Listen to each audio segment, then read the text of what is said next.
Assalamualaikum Yeah. and very good morning to all participants and our presenter Dr. Muhammad Fauzi Muhammad Al-Jafri dan juga and also our coordinator from Triple A training.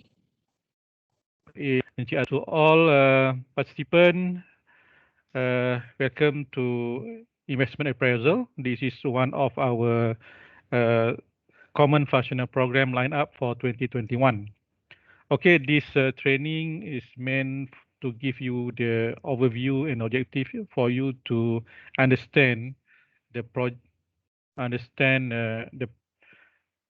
the project appraisal methodologies and apply it to the work. And at the end of the session, you must be able to assess the project financial performance. These are three main objectives of this program. Okay, and uh, you'll be exposed to the return of investment, net present value, internal rate of return, and so on related to the project so that we can evaluate our performance of the project. That's why they call it appraisal, because appraisal is referring to measurement, mitigation, and also looking at the areas for improvement. Okay, and for our program today, you will be earning 7 learning man hours, which is half of your annual KPI, 40 man hours. So, but please do not attend training for the sake of KPI. It's for our self development, and I would like to reflect a bit on what been announced by our MDCO with regards to the learning development. Once you have enrolled the program, please give your full commitment to complete the course as we want you to learn as much as possible. Okay, as you can recall back the email sent by MBCO on the 26th of April this year with regard to the program. So I hope you can stay throughout the course with Dr. Jeffrey so that you can learn as much as possible. Uh, in this session also, because this session is HRF as well as claimable program, there will be some rules and regulation that we have to adhere to. For example, you will be required to on your camera for photo session to record your attendance.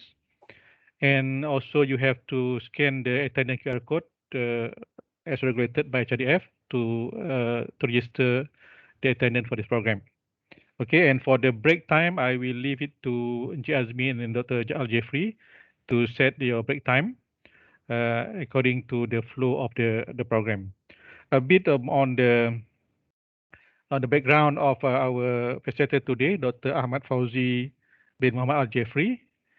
He has, based on his academic qualification, he's all the way accountancy graduates, and I think he loved accountancy, and he had his doctorate in business with 17 years of experience in various industries, from education, consultancy, financial industry, and construction.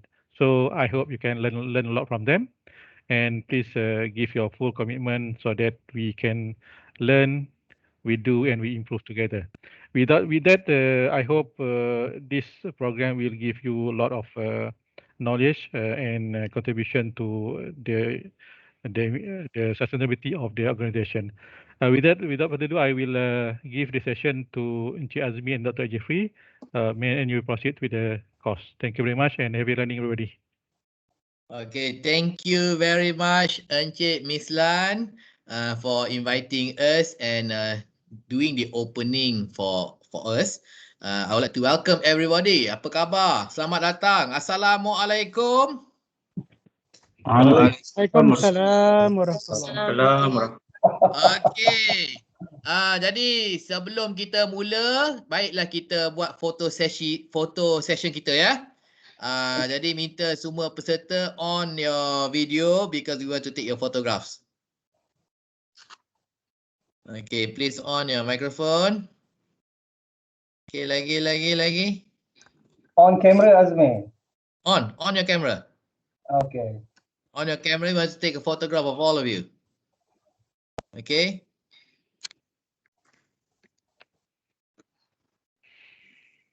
Ada lagi ke ni? Okay, come on. Mr. Chua, Have you switched on your camera, Mr. Antonio? Mr. Antonio. Okay. Okay. Jadi kita nak bergambar, get ready ya. Kita nak bergambar. Bolehlah buat aksi-aksi yang anda ganas-ganas ke, comel-comel ke. Okay, get ready ya. Kena pakai spek ya? Kalau ada spek pakai je lah spek. Bawa cucu sekali pun boleh juga. Tu ada cucu tu. Haji Khairul dah buat cucu dia. Okay, get ready. Bukan nak. Anak lah tu. Anak, ingatkan cucu.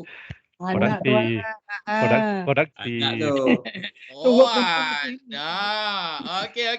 Sekali lagi. 1, 2.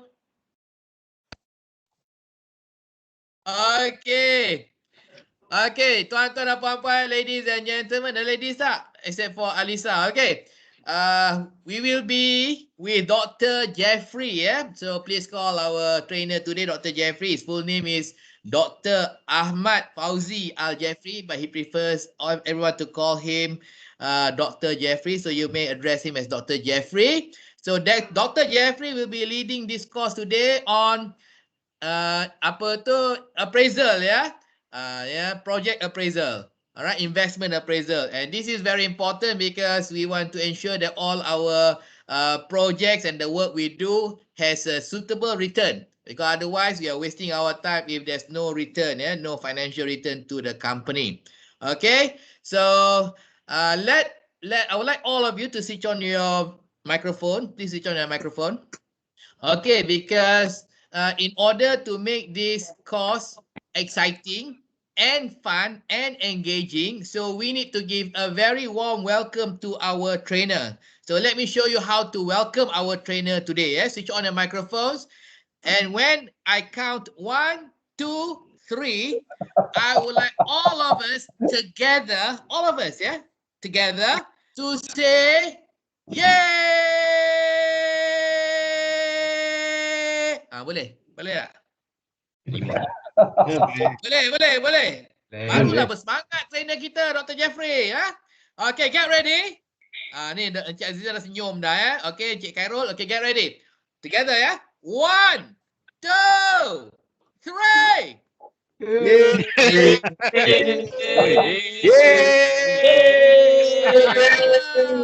Jasmine dah takut lah. Okay, bagus. Okay, so keep the momentum, keep the energy, keep the spirit up. We will be together until 5 today.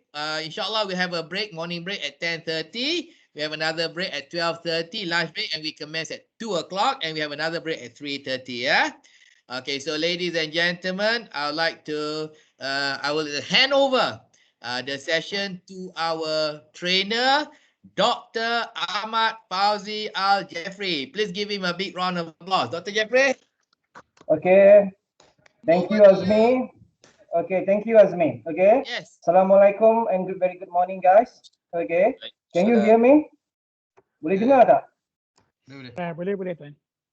Okay, so my name is Ahmad Fauzi Al-Jeffrey.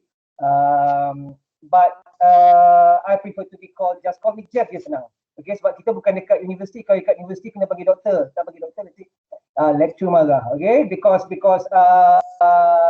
I prefer just to call me Jeff je senang. Okay, before we start our session, let me share our screen. Okay.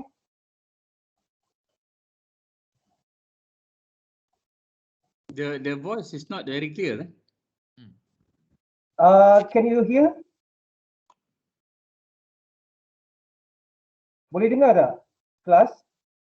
Boleh, tapi kurang jelas. Dia macam ada belakang. Kena tutup video ni, start video and then we can hear clearly. Okay. Now, dengar tak? Better. Now better. Yes. Now better. Yes. Okay, kalau now better, I buka earphone. Now better, right? Yeah, better. Okay. So I take off my earphone. Okay, can you see the screen class? Boleh nampak tak screen? Boleh. Okay. Okay, class.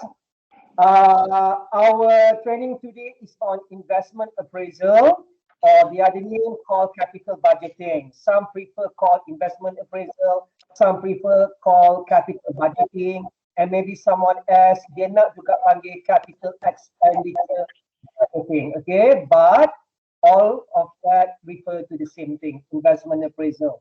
So for your information, our training is about 1 day, and I split it into 2, morning session and afternoon session.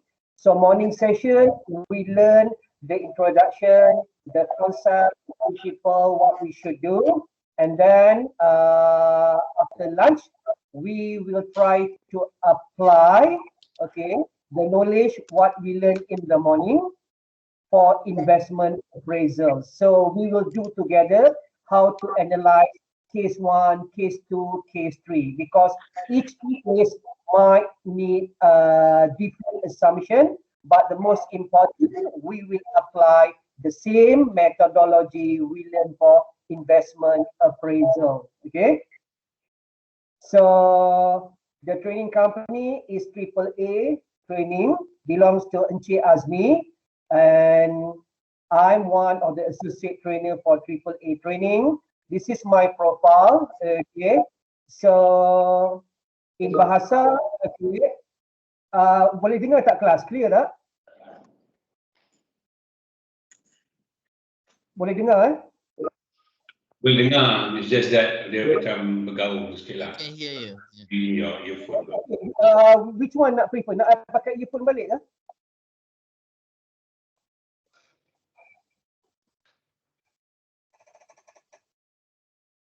Sekarang ni tak pakai earphone No, I pakai earphone. Okay.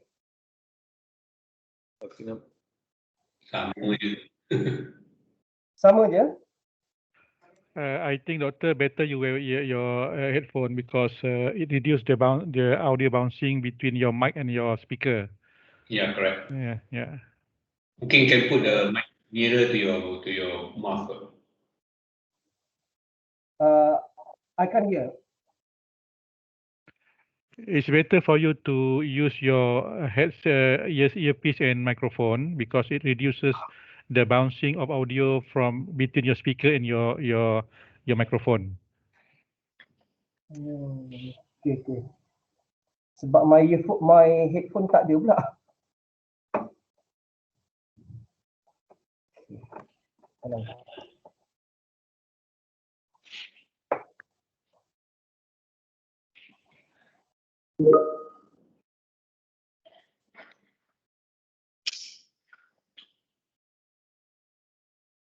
Okay, OS class, give me 10 minutes, I change another laptop. Can I? Maybe you can try another earphone, perhaps. Another earphone. Yep. You can try. Okay.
Encik Azmi punya voice very clear lah.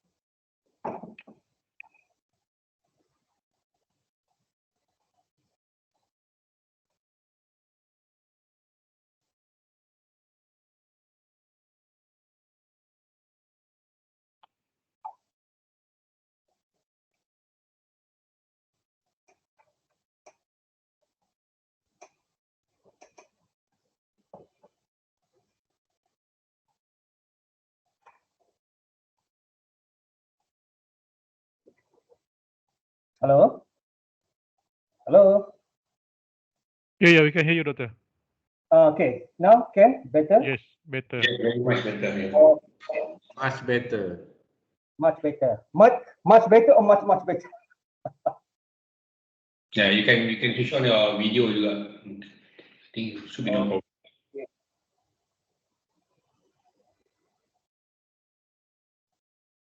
Okay, can you see my screen? Yes. Yes, clear. Okay, so full screen mode. Okay, class, sorry for the interruption. My name is Ahmad Fauzi Muhammad Al Jeffrey. So you can call me Jeff. Hello?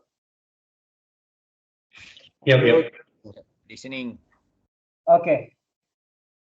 So you can call me Jeff. So originally, okay, my hometown is Kedah and my mother's side is from Malacca, okay? And now I'm living in KL. And since 2017, I've conducted several courses related to accounting and finance. And at the same time, so I actively involved in NGOs activity. And besides that, I also engage with some small business with my relative in terms of interior design. Okay, so class, any question before I start our training today? Any question you want to ask about myself? Okay. No questions. Okay. Again, can you hear clearly? Yes. Okay, now, okay, class, investment appraisal. Okay, most people they don't like to do this investment appraisal as the requirement is quite tedious. Okay, troublesome and a bit complicated. But for you, I will not go to that level. So I will make the most simplest investment appraisal. And when you analyze case by case, I expect that you can be more and more what called skillful to do the analysis. Okay, for module 1 class investment appraisal, capital budgeting. Okay, businesses use more than one method to assess each investment decision. Some prefer to use NPV, some prefer to use IRR. We have profitability index, okay, and we have also like discounted payback period. There is an increased use of the discounting method, especially the NPV and IRR over time. So these are the most common investment appraisal method in assessing the investment project or capital budgeting. 3, okay, most popular investment appraisal such as NPV, discounted payback period, and IRR. So we will go about that when we analyze the case study, so you can see clearly what are the methodologies all about. Okay. What is capital budgeting class? Often referred to as IA, investment appraisal. According to Brigham, it is a process of analyzing planned expenditures on fixed asset, meaning any planned expenditure on tangible asset. So it is an integral component of organization strategic plan, according to Schwartz. Okay. Capital investment decision. It is a function of its ability to generate project or investment which provide greater return than the cost of fund. Okay, semua orang, okay, semua company memang dia nak kena buat capital investment sebab to gather profit because we are profit oriented. Okay, unless you are NGO or you are government, we concern more public. Okay, but for company, we concern about how much we can get the return in terms of profit or in terms of income. So capital investment decision form part of capital budgeting procedure, which involve such as number 1, okay, creative search for an investment opportunity. Okay. The second one, for sure, it is long-range plan and projection for the company's future direction and development. Not forget, as a benchmark or yardstick to measure economic growth. So the next one, forecasting the result of development project. And number 5, expenditure control of outlay prior to and during a project life. Okay, that is roughly about capital investment decision. Okay, to measure the economic worth and to provide a realistic estimation of return, various common method are used called capital investment appraisal method. So pergilah mana-mana company, okay, dekat Malaysia ke, dekat Singapore ke, okay, all of them will use this appraisal investment methodology to assess, okay, or to evaluate the future investment. Okay, but what the different, maybe some company they prefer to use method 1, some company prefer to use method 2, or maybe method 3, and maybe they will try to include all method to come out for the proposal. Okay, now class, we go to basic features of capital budgeting. Capital budgeting decision have long-term implication. It is not about 1 year, 2 years. Okay, it is more than 5 years usually, and for sure involves substantial commitment of fund. Okay, million, billion. Okay, the decision are irreversible and require analysis of minute detail. Okay, once you dah agreed, tak boleh patah balik. Okay, then the next one, this decision determine and affect the future growth of the firm. The better the decision, okay, the better the growth of the firm, and the result will increase the share price of the company. Okay, now module 2, where to start? Okay, investment appraisal, kita tahu kita nak involve berkenaan dengan physical investment. Okay, when to use capital budgeting? There are numbers of decision making about tangible asset, about fixed asset. Okay, to buy or to lease, nak beli ke nak pajak, increase efficiency by buying a new asset or keep the old one, or maybe invest in new business premises. Okay, dia hanya bukan sekadar untuk beli aset baru, tetapi ada juga yang melibatkan penambahbaikan pada aset yang sedia ada, ataupun hanya melibatkan sewa pajak tanpa membuat pembelian sebagai hak milik. Okay, why investment appraisal? Okay, the importance of capital budgeting, as per screen class, we can see, okay, number 1, a long-term effect on profitability. So kena buat analisa carefully. We have to do the forecast carefully. We have to check all the component detail so as it will affect long-term profitability. Number 2, as mentioned earlier, huge investment, large amount of money. Number 3, the important decision cannot be undone. And number 4, okay, not to forget, for the time, okay, once we agree with the investment, we have to take note regarding the expenditure control that could happen during the project. Okay, number 5, information flow. Number 6, help in investment decision. Number 7, wealth maximization. Okay, class, do you know what does that mean by wealth maximization? We have profit maximization, wealth maximization. Wealth maximization is referred to shareholders. Okay, this is capital budgeting. We need, okay, huge investment. So, siapa nak finance capital budgeting ni? For sure, either 2 sources. Okay, from internal sources and also for external sources. Internal sources, we borrow from the shareholders, and the external sources, we borrow from the outsiders like bankers, creditors, right? Okay, the wealth maximization, the motive here is to make the shareholders happy and richer. Okay, that is referring to wealth maximization. It is different than, okay, profit maximization.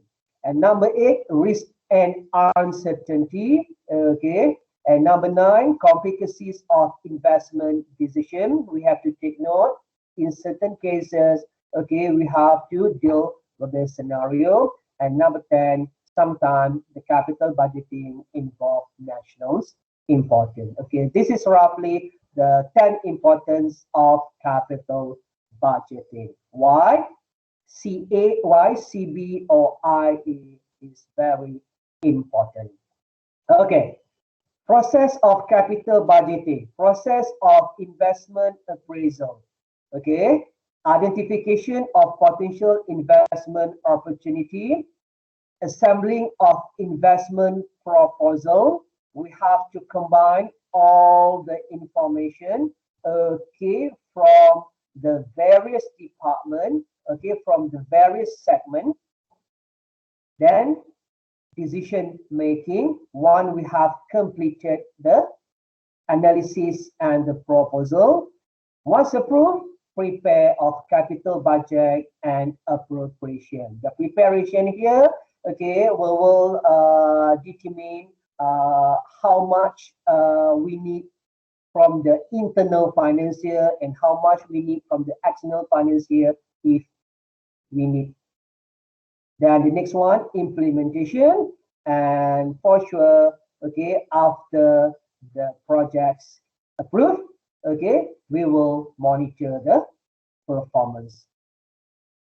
Okay, this is the most important term in capital budgeting class, relevant cash flow. Relevant cash flow. Okay, senang je nak ingat. What is relevant cash flow? Okay, relevant cash flow, okay, that should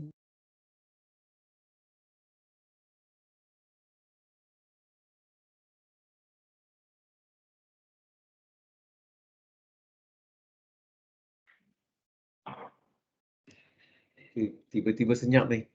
Betul tu. Tak dengar. Suddenly.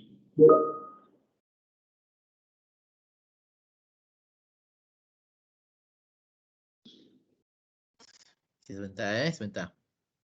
Okay.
Maaf ya.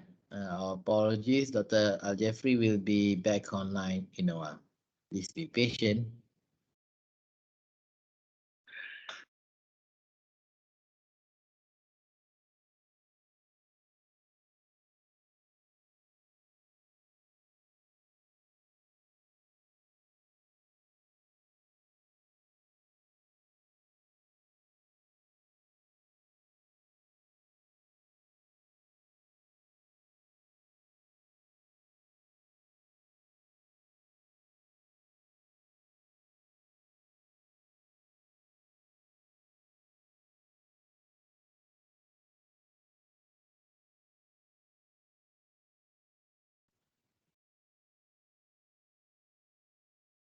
Okay, while we wait for Dr. Jeffrey to come back online, let me fill up the time, yeah? So I was given to inform that all of you are project managers at MMHE.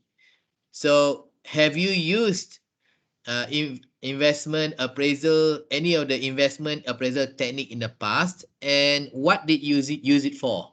Which one did you use and what did you use it for?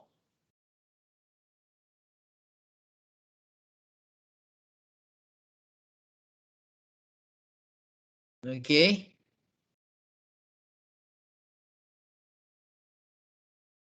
Have you used it in the past? Any of these techniques? Which technique did you use? And what did you use it for?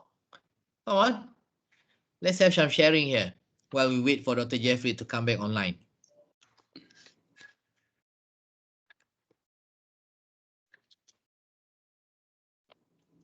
Ya, Encik Azizan. Saya on kan? You're on. Pernah guna?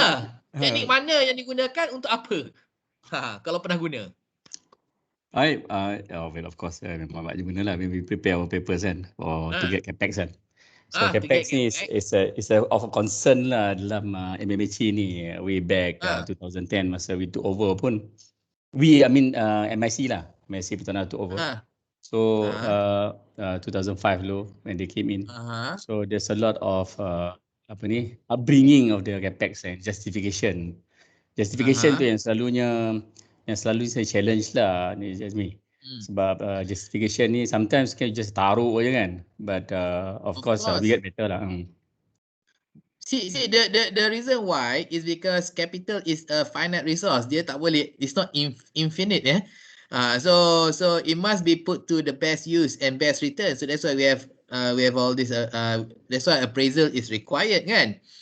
Tapi what technique do you use? Encik Azizan. Teknik. Oh ni patut saya masuk kelas. Banyak ni. Ada ROI, ada payback, ada IRR, ada macam Dr. Jeffrey kata. Tapi which technique do you use? Yeah, basically ROI lah. Payback also. There are some instances kita pakai payback enggak, but depending on what kind of investment that you're talking about kan. Capex apa yang cakap kan. Say macam kita buat dry docks. Kita punya dry dock ni KB ROI kan, berapa banyak kapal masuk. Dry dock 3 lah kita. That's quite a major project. Spend a lot. Jadi the thing is that ROI tu is quite interesting because depending on how much vessel that you are, and what kind of how you optimize the dry dock tu kan. Yes. And macam ni you dapat sebab there was a lot of reason why we need to build up dry dock itu. So the debate was years lah ni Chazmi, lama. It took us more than I think 4 years ago, something like that, to decide whether the dry dock tu should be our future business. Because the changes of the business nowadays kan, kita orang akan minyak nak habis. Ya betul. Betul. 20 tahun lagi habis semua minyak dah. Tapi ada je minyak kan. Brunei bukan pakai banyak minyak lah. So basically we need to see the future and how we are going to group it. So slowly we are changing lah. And the ROI tu also depending on how we change our strategy lah. Kan? Depending on strategy. Jadi you can see there's a different 10 years back punya paper yang masuk dekat board compared to sekarang ni lah. So the other question is Encik Azizan, in most company dia ada hurdle rate. Hurdle rate ni cut off rate. Kalau misalnya 4.5%. So anything less than 4.5% return reject, immediate rejection. So do you have a hurdle rate here at MMHE? Immediate rejection Can you deliberate sikit je? Dia ada hurdle rate dia. Kalau macam kat Shell dulu, when I was there, anything less than 4.5, tak payah present. Dia kata. Oh, okay, hurdle rate Basic. I don't think so. We have that cap budget. I don't know. Brothers sekalian, ada yang can assist me on that. Apa ni? Is there any hurdle rate when you are doing the paper? Because I don't think so. As far as I can remember. If I can add, Jazizan, sorry. You can take over. No, I mean, I'm not. Okay, to be honest, I have not applied the techniques myself, but I have come across all the techniques that are used to really access the capital expenditure. And today in MMHE, most of the capex are used to see how we can improve our or reduce our production cost. This is more towards the anchor, where you have more facilities being improved and more to support our main projects that coming down from another capital owner. Understand. So katanya misalnya, for example, if the ROI is 3.5%, go and reduce your cost to increase the ROI to 5 to 6, something like that, isn't it? Correct. It's more to improve okay, understand. Not so directly lah. Not so directly lah. Dengar tak? Okay, Dr. Jeffrey. Okay, I was doing stand-up comedy to fill up time just now. Okay. Now sorry, okay now? Now I'm leaving. No, I'm okay. I just changed my laptop. You just changed your laptop. Okay, good. Okay, back to you, Dr. Jeffrey. Okay, back to you, Dr. Jeffrey. Okay. So first of all, can you see my screen, class? Yep. Boleh nampak, ya. Okay, relevant cash flow. Okay, this is the most important part in capital budgeting.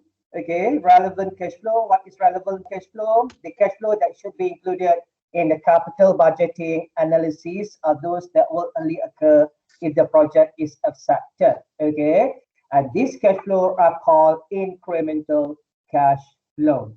The standalone principle allows us to analyze each project in isolation from the firm simply by focusing on incremental cash flow.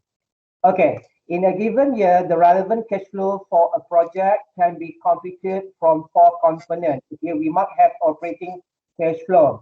We might have cash flow effect from changes in net working capital. Okay, cash flow from capital spending and terminal value. In other words, class, when it comes to capital budgeting, the keyword is cash flow. But this cash flow is further divided into 4 or maybe some to 3 categories. Okay, the operating cash flow, the cash flow changes in NWC, the cash flow from capital spending, and in some cases, we might have the terminal value. Okay. Then we go to the initial outlay. What is initial outlay? Okay, original amount for investment. The initial outlay is the total upfront cost of the investment, meaning this is the very first cash outflow before we start the project, before we agreed with the project. Okay, it might consist of many components, and some of them, the cost of the investment, the shipping, the setup cost, the exclusive training cost required for that particular project, and any increase in net working capital. So when we are making a replacement decision, we also need to subtract the after-tax salvage value of the old machine, land, or building. Okay, for the salvage value itself, okay, we also have additive for salvage value, okay, like scrap value or residual value plus. Okay. So operating cash flow. Operating cash flow, OCF, is the metric used to test the company's cash inflow through business. It shows how well a company can produce cash flow to support its business operation. Okay, if we apply the statement of income information to analyze certain capital budgeting decision. So the formula for operating cash flow started from EBIT, earning before interest tax, and maybe some company they might have earning before interest tax and depreciation or amortization. Okay, so to summarize, for operating cash flow, we have net income. We add together with the non-cash expenses and minus increase in working capital, if any, if we get this information from the financial statement. Okay, but if we don't have a statement of income and it is totally new investment, so we don't need this kind of formula. Okay, so the third one, terminal cash flow. This is the very last cash flow associated with the project at the termination stage.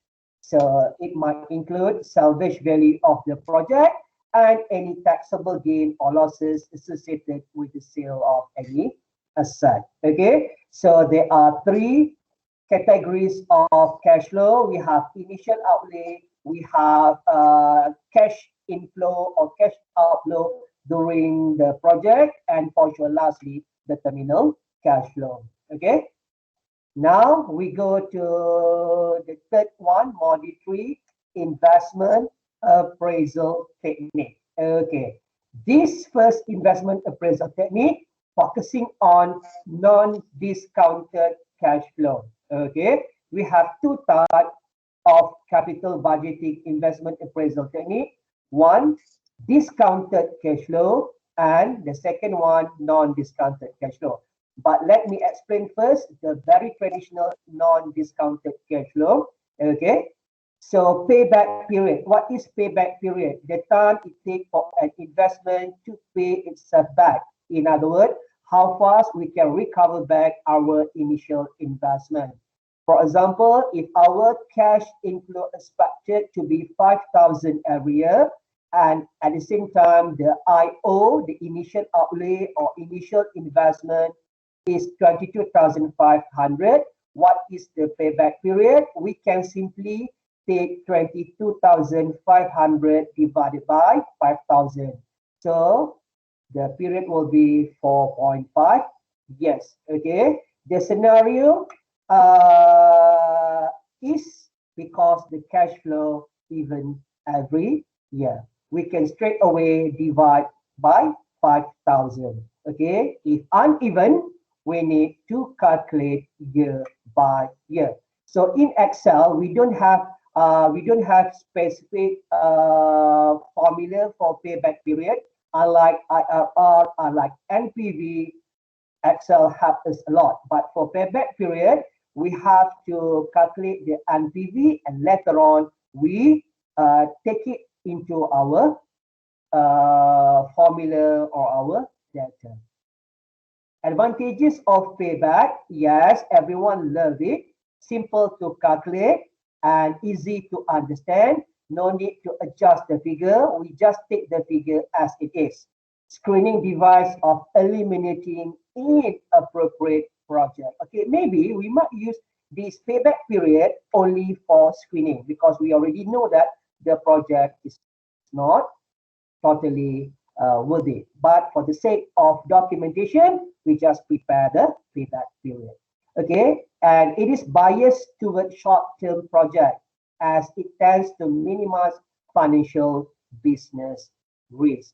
However, the payback period is very useful in situation of capital rationing. Okay, situation where there is not enough capital to invest in all viable projects. Okay, the disadvantage of payback period ignores timing of the cash flow. It ignores the time value of money. Okay, it does not take into account the riskiness of cash flow and cannot provide a decision when two projects have the same payback period. Okay, when there is a conflict, it is difficult for the assessor to choose which project to be selected. Okay, and the next one, return on investment. Okay, return on investment, okay, by formula, we take the net income over the cost of investment. So to measure the benefit an investor will receive in relation to the investment cost, okay. The higher the ROI, the better the return for the investor or the shareholders. Okay, for example here class, return on investment in 2017 compared with 2018, we have operating income over the total long-term investment. Okay, when we compare 2017 and 2018, there is improvement from 2017 to 2018 by 1.18%, right? From 11.7 to 12.22. Okay, return on investment. Okay, so any question class you want to ask regarding the return on investment? And for return on investment, the analysis is carried out from the operating income. From the operating income. Okay. Any question? This is very traditional. Okay. No, most companies they no longer apply this traditional investment appraisal method. Okay. Non-discounted method. Any question? If you want to ask anything for non-discounted method, this is traditional only for your information.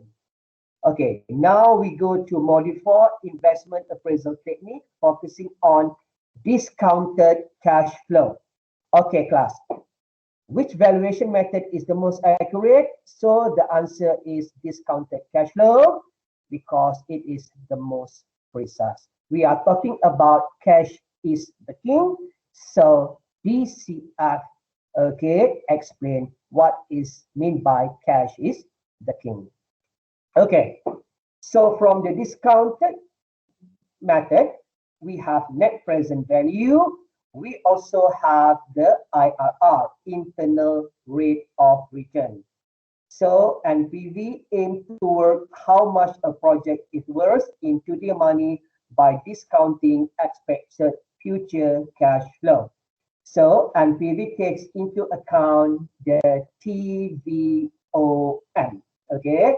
To determine the TVOM, present value table and present value annuity table provide the discount factor.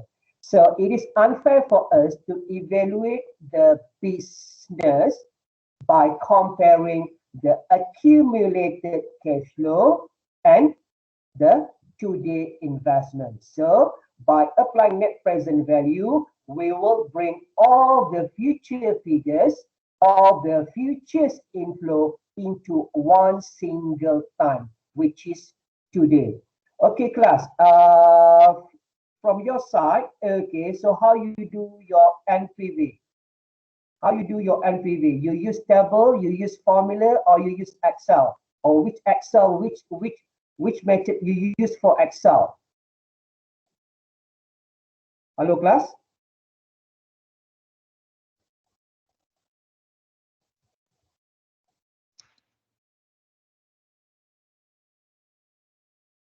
Hello, can you hear? Yes, we can hear. Okay, so how you do the NPV? How do you do the NPV? Maybe some of you do the NPV analysis. Those who do NPV analysis, my question, so how you do NPV analysis? You use manually or you use Excel?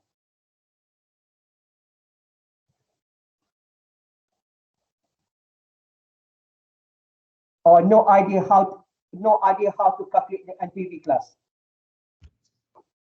Okay, Sabahul here. Okay, normally what we did actually, we come up with what the investment that we need to do, but our finance will come up with the formula and then argue with us because we are centralized through finance. So they will come out and then together with our cost control, we will evaluate. But on the investment, normally based on the taking that we take on the projects. So in the project, we value from the department to department. They have their own asset. They come out either they want to invest or they want to lease. So they do some IRR analysis. That one normally together with finance. Okay. So from your side, you don't have actually in detail what is NPV all about, and even the calculation, isn't it? Through finance, yes.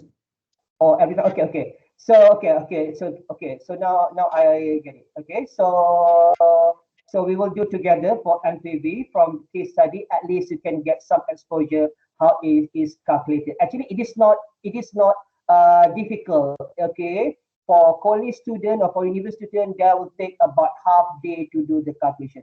But for Excel, we just take, I think, less than 5 seconds. Okay. And it is accurate, confirmed. Okay. So net present value plus, okay, this is the discount factor. Take the form NPV. Those who like mathematics, okay, just take it. Those who don't like it, okay, just follow me. Okay, 1 over 1 plus r to the power of exponent n. This discount factor allows us to discount future cash flows into today money or present value. Okay, since we are working adult, okay, so we will use Excel to help us to do NPV. We will do it later class. No worry. I will show you. Okay. What is mean by required rate of return? NPV is the amount that we will bring, okay, into today from the future. What is required rate of return? Some say RR. Some say RROR. Some people say R. Okay, no worries. They are the same thing. Required rate of return, okay, or return. Discount factor are based on the required rate of return. Okay, please be careful. Discount factor are based on the required rate of return. Maybe some staff, some officer will ask, okay, how we want to determine the required of return. Okay, it is depend on the cost of capital. Does it depend on the cost of capital? So R is the required rate of return that company expect for each investment for the project to be viable. It depends on the risk of the project. Okay, and this is the most important class.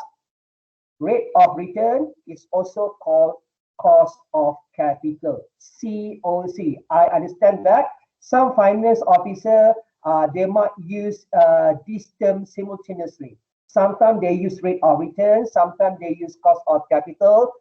Those who don't have the finance or accounting background might get confused. So please take note, they are the same thing. Rate of return, the cost of capital.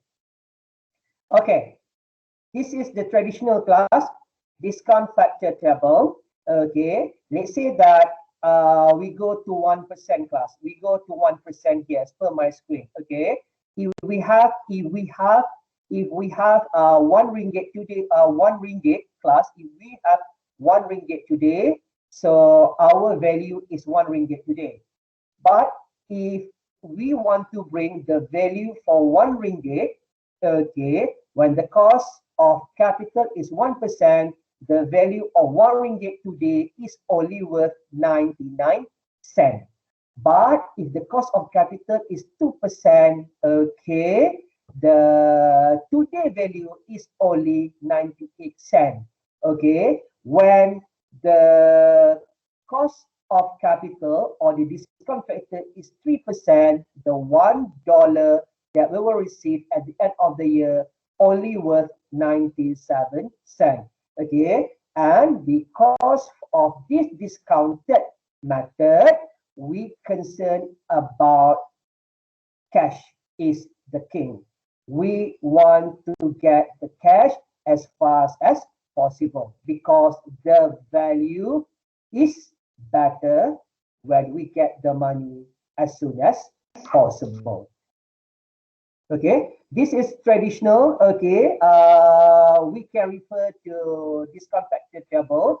But the problem is that class, okay, sometimes our rate is not fixed, okay, like 1%, 2%, 3%, 4%, 5%, okay, because in reality, our cost of capital, when we combine from the sources of finance, it might bring us 7.8, 3.9, 6.7. So if we use table as reference, it is quite difficult for us to determine the figure. So that is why table is not practical when our rate is not even.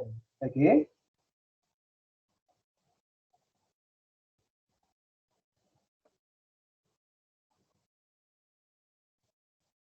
Hello. Hello. Apa dia? Dok, can I ask you this question? What usually kan dok, apa yang give the apa ni factor for discount factor? I mean it depends on industry Tak, dia like this one. Okay.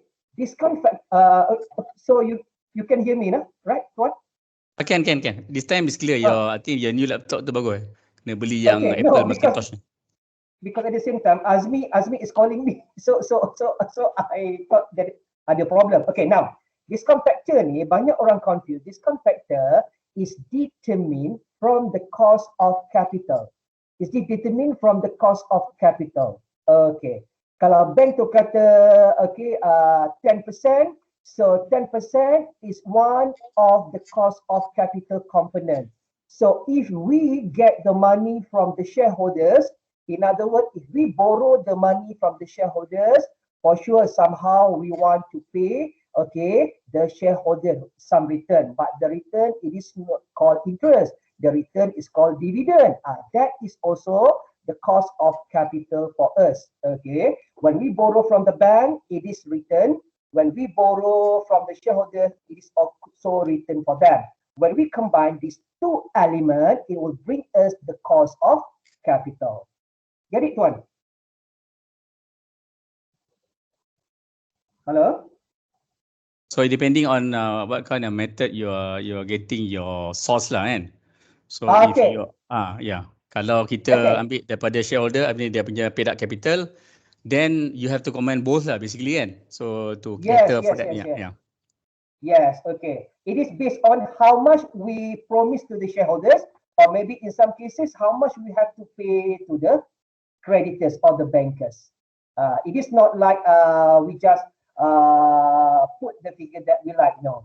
Okay? Interesting, Doc, sorry lah, interestingly, how do we actually, I mean public listed like kita orang ni kan, how do actually we promise to the shareholder, kita actually is there an agreement ke apa, because kita orang, I tak tahulah betul. Okay, for the public company, okay, it based on the management, and it also based on the industry market. Industry punya ratio, industry punya rate. Oh, industry rate I see. Yes, okay. Tapi nanti tuan, okay, you can see it clearly regarding this cost of capital when we do our case study number 1. Okay. Because most participants they are wondering how to calculate cost of capital. I told them no need to calculate. We just need to determine how much we have to pay to the bankers or creditors and how much we pay to the shareholders, if any. That will give us the cost of capital. From that cost of capital, we use that rate to discount the figure. Okay? I see. Kalau so kalau you kata industry rate, maksudnya depending kalau kita oil and gas or marine repair ni. Yes, so oil and gas, yes. Yeah, depending on that lah. So if we are joint cik apa ni Doc, kalau kita ni join tau Dok, I mean just for you to have apa ni adapt kita punya business ni. Kita ada marine repair work, and also we have our basically marine repair and also oil and gas fabrication lah. So how do you actually consider the industry rate? Is it service industry ke apa? Yes, bawa under service industry. Yeah, we were termed as a service industry at the moment lah. Kita tak ada oil and gas dalam listing. Macam mana? Tak ada oil and gas? Dia ada oil and gas tapi on fabrication. Sebab tu dia masuk bawah services. I'm not so sure whether still for services ke dia dah pecah oil and gas. Tapi dulu services lah. Okay. So bermakna dia kena tengok juga dekat from the management side and juga dekat industri. Dia ada melibatkan quantitative and qualitative decision juga. Kena tengok two angles. Okay. Kadang-kadang tak boleh juga tengok dekat industri. Kena ambil juga ikut body bicara expert. Kemungkinan kalau ikut industri it is not recommended, but we have our own reason why we want to proceed with that figure. Oh, okay. So you can vary lah. Boleh lain yes, betul lah. Yes, it can vary. Alright. Okay. Class, we need to stop at 10 a.m. Okay, we need to stop now at the moment because there is some discussion between me, Azmi, and your boss. Okay. Okay, thank you.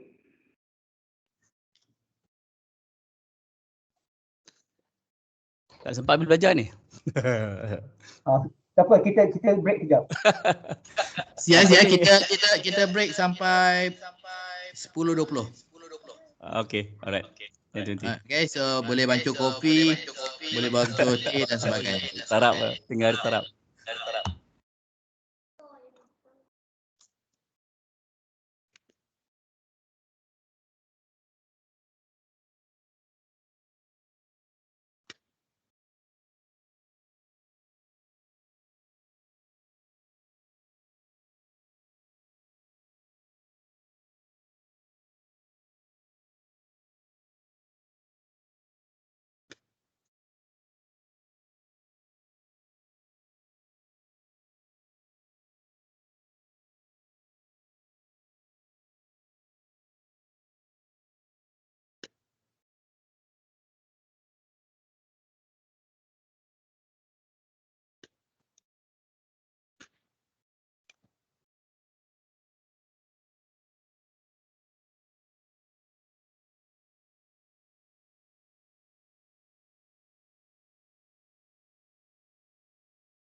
Dah ni. Kak Abah. Sini. Sini Mama ada meeting Hai, Mama duduk atas, kamu duduk atas. Mama duduk bawah, kamu duduk bawah. Dah.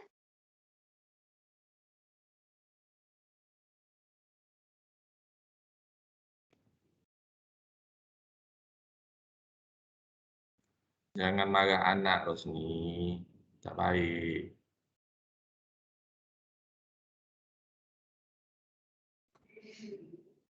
Ada juga yang dengar.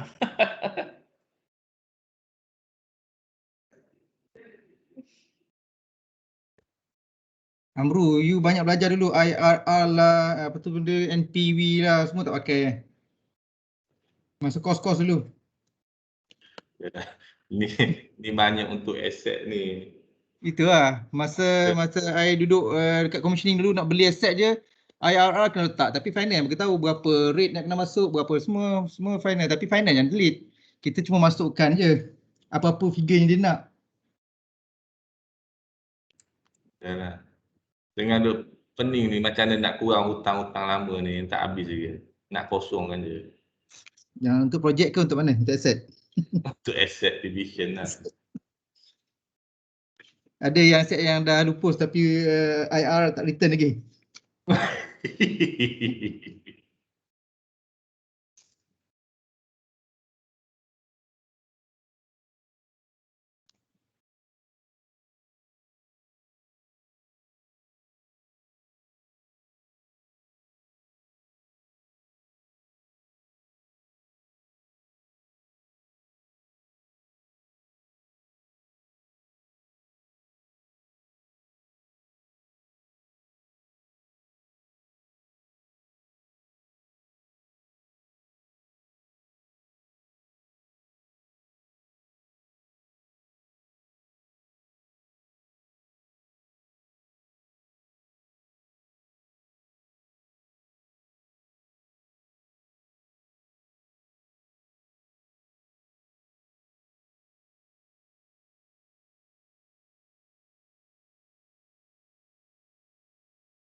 Hello, everybody.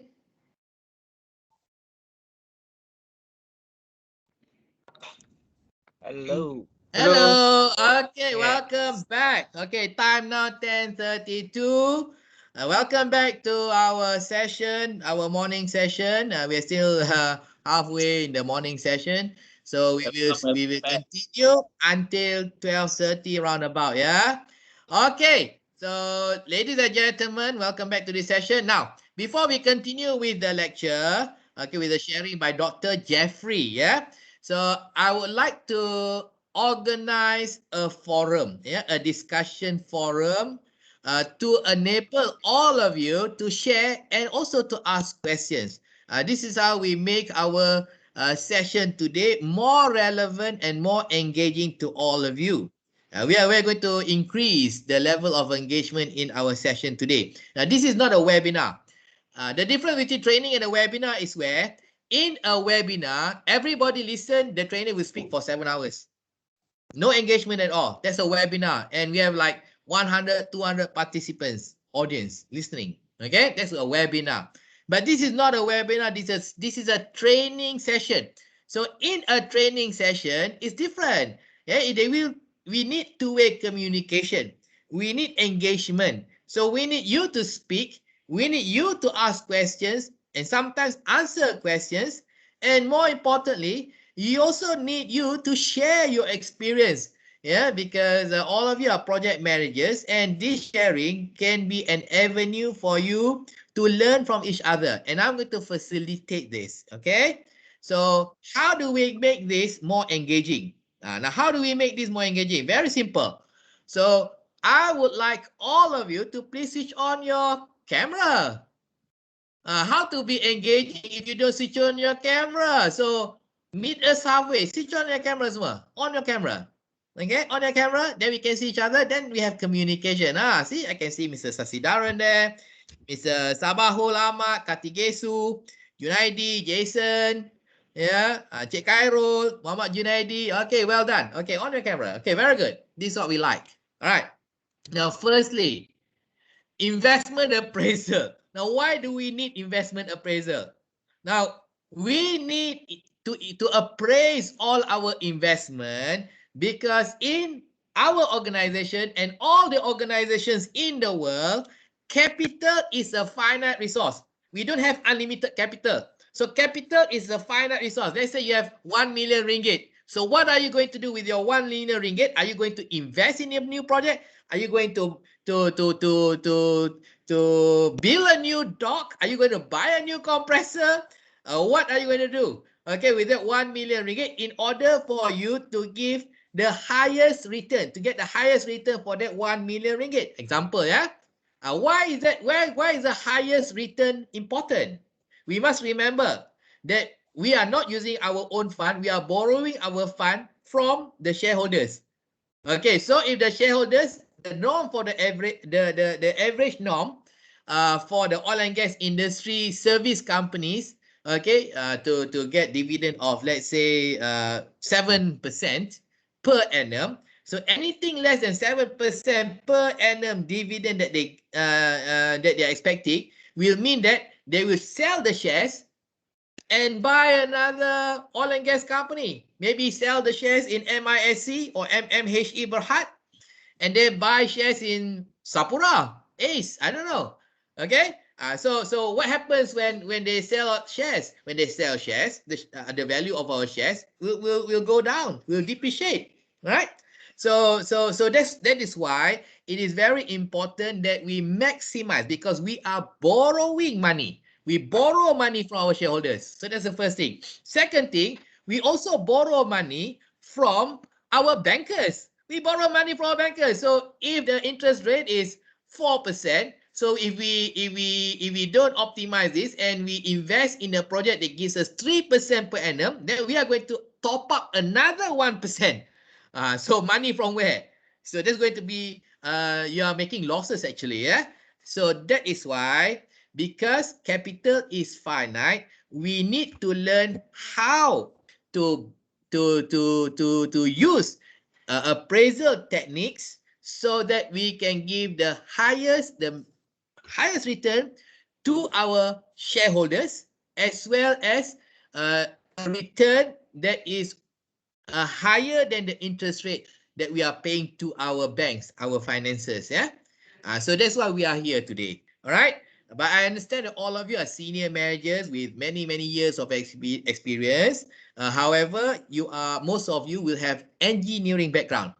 So Dr. Jeffrey and myself, we are not engineers. Yeah, we confess we are not engineers, but we have financial background.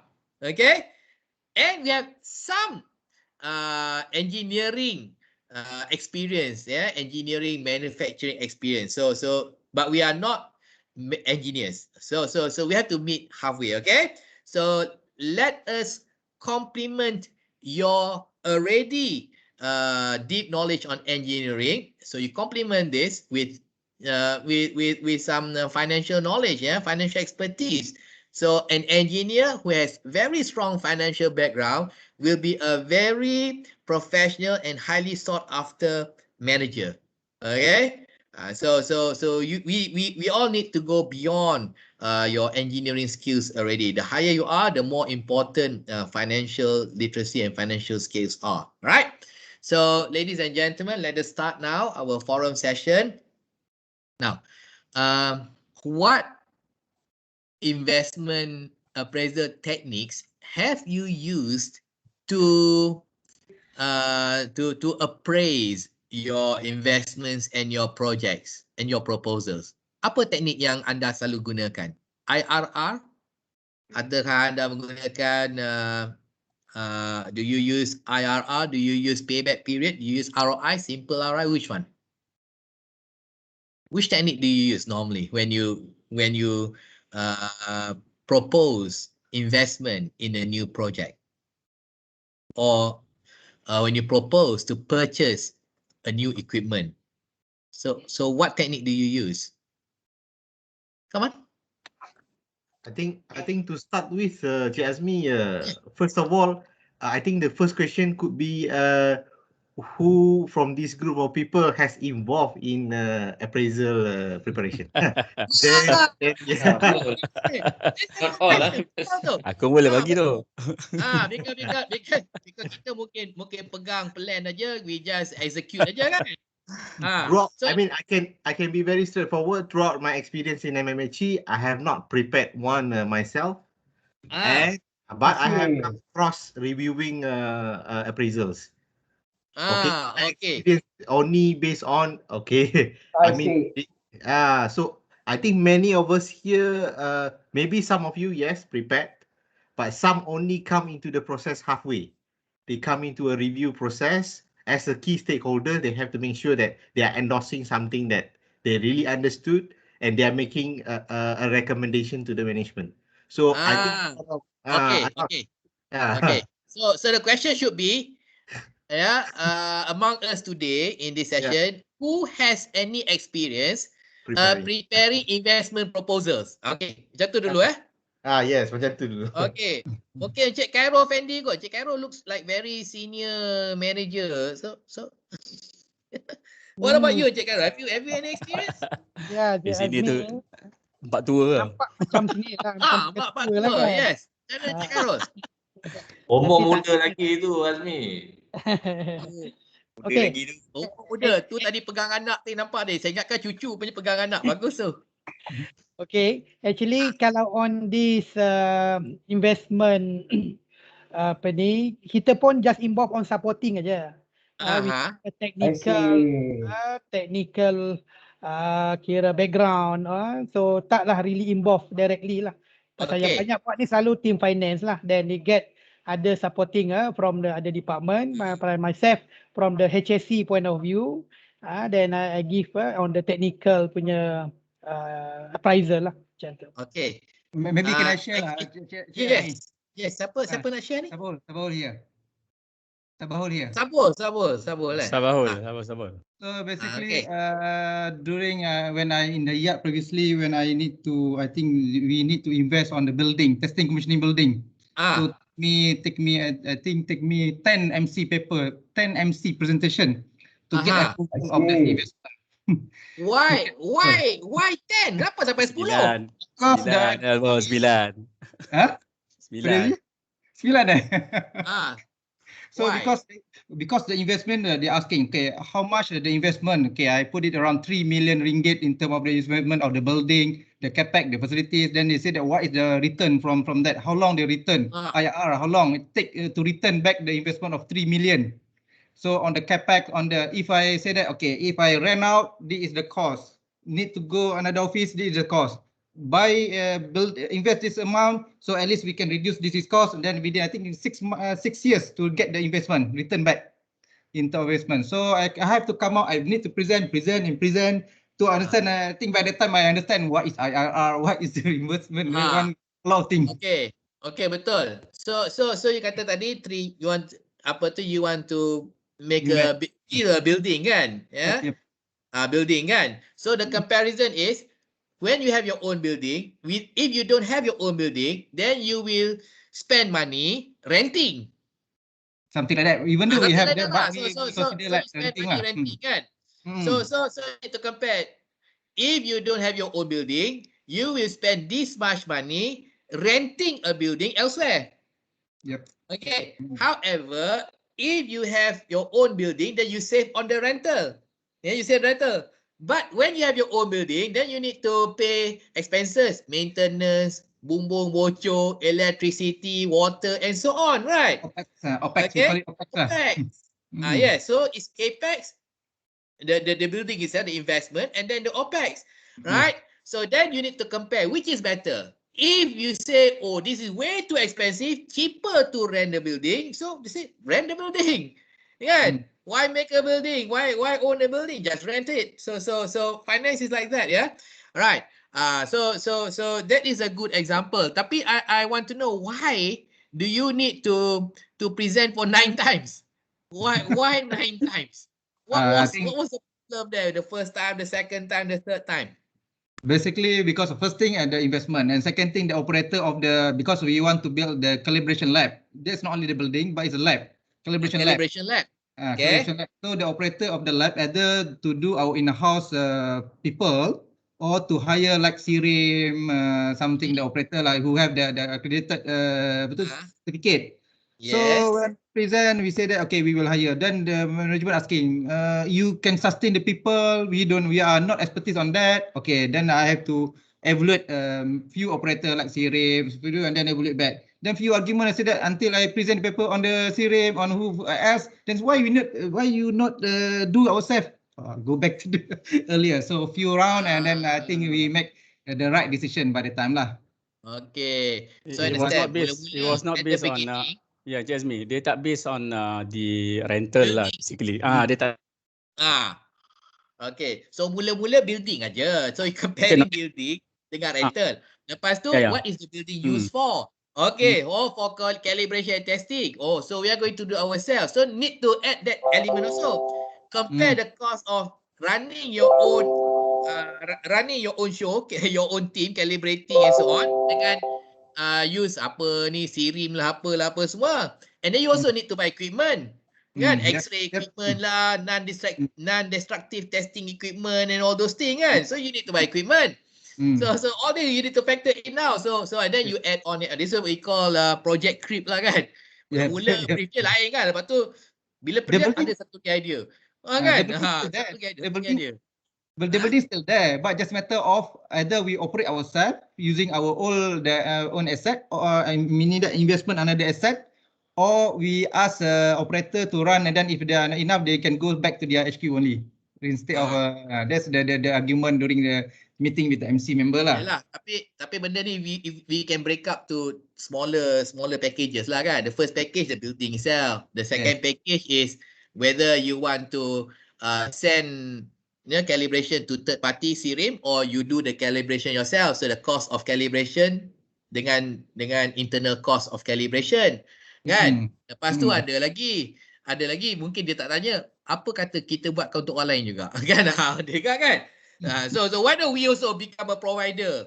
And then the other dimension is staff. You want to do you want to outsource to a party to be there in your building to run this thing, or do you want to start a new department and hire staff? Then kira lah EPF lah apa semua, salary apa semua kan? Yes, all those things lah. All those things.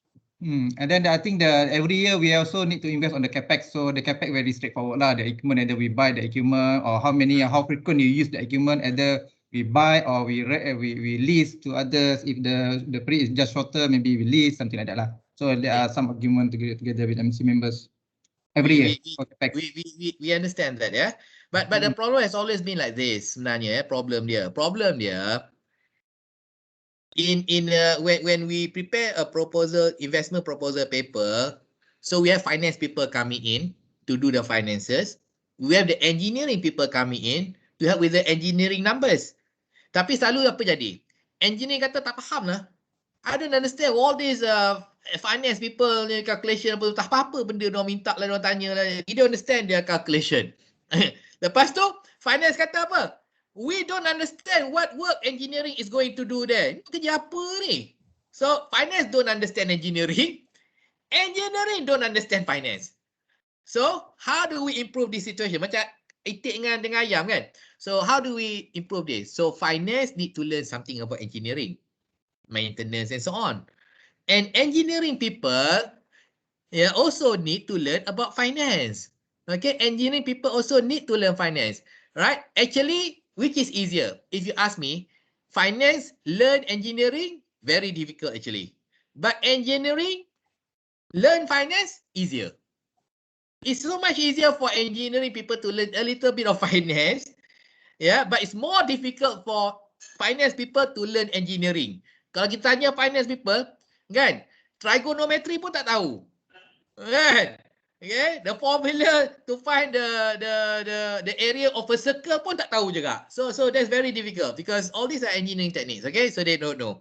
Okay, but it's easier for engineering people to learn finance. Very straightforward actually, yeah. So if you can do your own finances, then you don't have to depend on the finance people.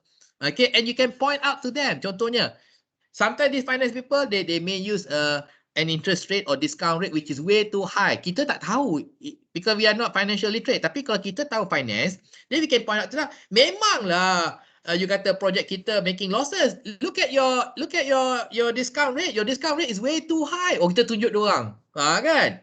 So kalau kita pandai, we can point out to them their mistakes so that the project can be customized to our need. Itu je. If not, finance will customize the project to their need, which is not necessarily what we want. Okay? So that's why we are here together lah. We are here today nak belajar benda-benda macam ni lah. That's why it's going to be very interesting because from now onwards, after learning this, after going to this one-day session, you will know about finance appraisal techniques so that you can do your own. Bila susah-susah tu baru you go to the finance department. So simple technique. Yeah. Tadi I join pukul 8 tadi kan. I heard that you mentioned that you come to Pasir Gudang MMAC somewhere in 90s. Boleh tak you introduce yourself? You are ex-MMAC or what? Just for... No, I wasn't ex-MMAC. I ex-Shell. Shell Malaysia Trading Jalan Tebaga. Okay. Okay. So I was a marketing executive. I was selling industrial lubricants and industrial fuels. So I went there. So MSE. MSE was one of my customers. So at that time, I just knocked on the door of your CEO, Dato' Abdul Rahim Abdul Rahman. So he was your CEO at that time, yeah. So that's my experience. All right, but I have an accounting background. I have an accounting background, but I was also a marketing executive. All right. And after that, I've also I went into some project management as well. So that's why I can use some. I know how to use some of these techniques. Yeah. Okay. I hope I've answered your questions, sir. Yeah. Okay. Thank you. Okay. Okay. So that's what we're here today. Yeah. So just now good sharing by Encik Sabahul. Okay. What about the rest of you? What about the rest of you? What was your involvement in preparing project proposals or investment proposals? What was your involvement? Encik Muhammad Raslan nampak macam duduk atas kapal. tengah belayar. Yeah. I think okay, my set Raslan, and then my background ataupun my department is ICT lah. So Strategy. yeah, so basically I think in terms of investment proposal tu compare to other divisions, ICT ni macam kecil sangat lah, ingat sikit lah kan. But still we do some purchasing lah. So for ICT basically is more kalau nak compare tu is like more like buying a car lah, if in analogy there. So whether you purchase a car or you lease a car. So that basically, our approach basically in IT we have a separate term lah, tapi I think calculation dia sound the same lah. So in ICT, basically in industry, in ICT we call it TCO, total cost of ownership. Alright, so basically total cost of ownership, basically you compare whether when you buy, because ICT ni barang dia very short lifespan. So order books in the finance is only like 3 to 5 years period saja. So by the time of 5 years period tu book value dia dah zero. So we have to calculate whether we purchase the asset value from example like 1,000, it goes down to zero in 5 years time. So when we lease, so what happened? So we need to do the comparison when we lease with the interest rates, and then also with the cost of purchasing and also maintenance of the thing. So ICT pula, when we lease, basically usually the support contract comes together with it. So we don't have to maintain the lessor will actually maintain the equipment. So that's how we compare when it comes to ICT. I think when it comes to ICT, we have also the outsourcing strategy as well. Yes, there's outsourcing comparison. Bukan lease equipment aja, outsource terus pun ada. In many organizations, there's no more IT department. Semua je dah outsource. But there'll be check and balance to that because depends on the size of the company and also the nature of business. Sometimes outsourcing can be very expensive in certain angle of business lah. Yeah, but then again, the decision, to arrive at the decision, we need to make an appraisal as well. Definitely, we actually have to present that to our MC members as well. All right, so that is where the financial challenge lah. Yeah, but the approach is basically on the TCO tu lah, whether we go on the asset purchase with a short-term period of zero value, or we go on the leasing. Depends on what we do. Okay, I have a question for all of you. Your top management, your top management. Do they comprise mainly of people with engineering background or finance background? It's a mix. The ones making a decision. Yeah, it's a mix of management committee. Mix. Our current CEO is engineering background. Our previous CEO is accounting. Accounting. Okay. Because you're going to speak to them, kan? So if he is from engineering background, then he'll be very sharp on your engineering design and your engineering proposal, but if he is finance background, then he'll be very sharp on the figures. So that's the difference lah. So I guess Encik Sabahul dulu you kena dengan the CEO with the finance background lah. No, Cik Wan Yusof actually is a project. Wan Yusof. Kan? Okay. So very good. So thank you for sharing. So there's a new concept there, total cost ownership, TCO. Later we can hear more from Encik Raslan, what TCO is all about and what are the components that need to come into your consideration when you want to consider whether you want to lease or you want to own, Okay. What about you, Mr. Jason Suse Nathan? What do you actually do and what was the extent of your involvement? Good morning, everyone. Good morning. I was not really involved in preparation of investment appraisals. Okay. Very much was working together with people who were preparing it. So what I was doing is, for example, just now somebody highlighted about dry dock number 3. Dry dock, yes. Yeah, this is a new dry dock that we have just completed building. So my involvement during this exercise was providing a lot of information about business opportunities what we can see in the next 3 years, 5 years, 10 years, 15 years, for them calculate the ROI and things like that.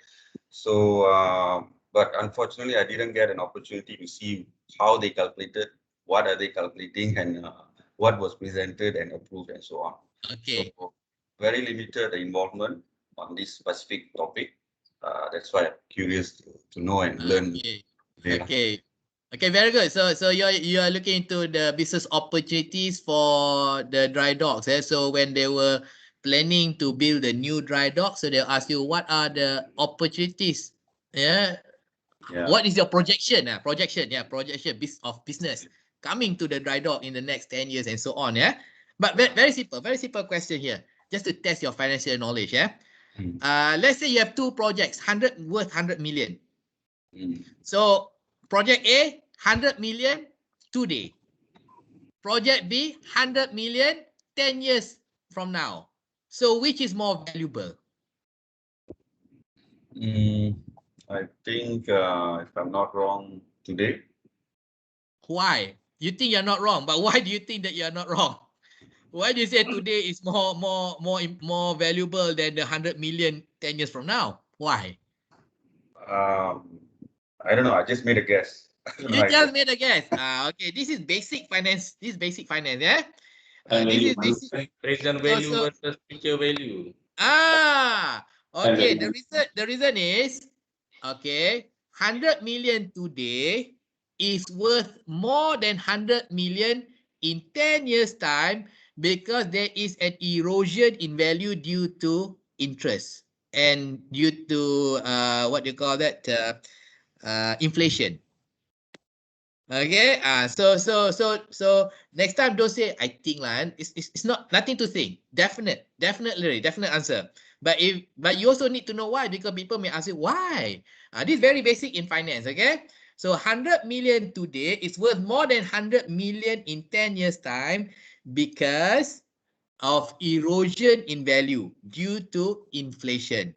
100 million 10 years time not the same. 100 million in 10 years time may only be worth 80 million today. Okay. But there is a calculation. So just now, what Dr. Jeffrey was showing you, the table just now, with the small, tiny figure. Maybe later Dr. Jeffrey can show theory, make it bigger. That is the calculation.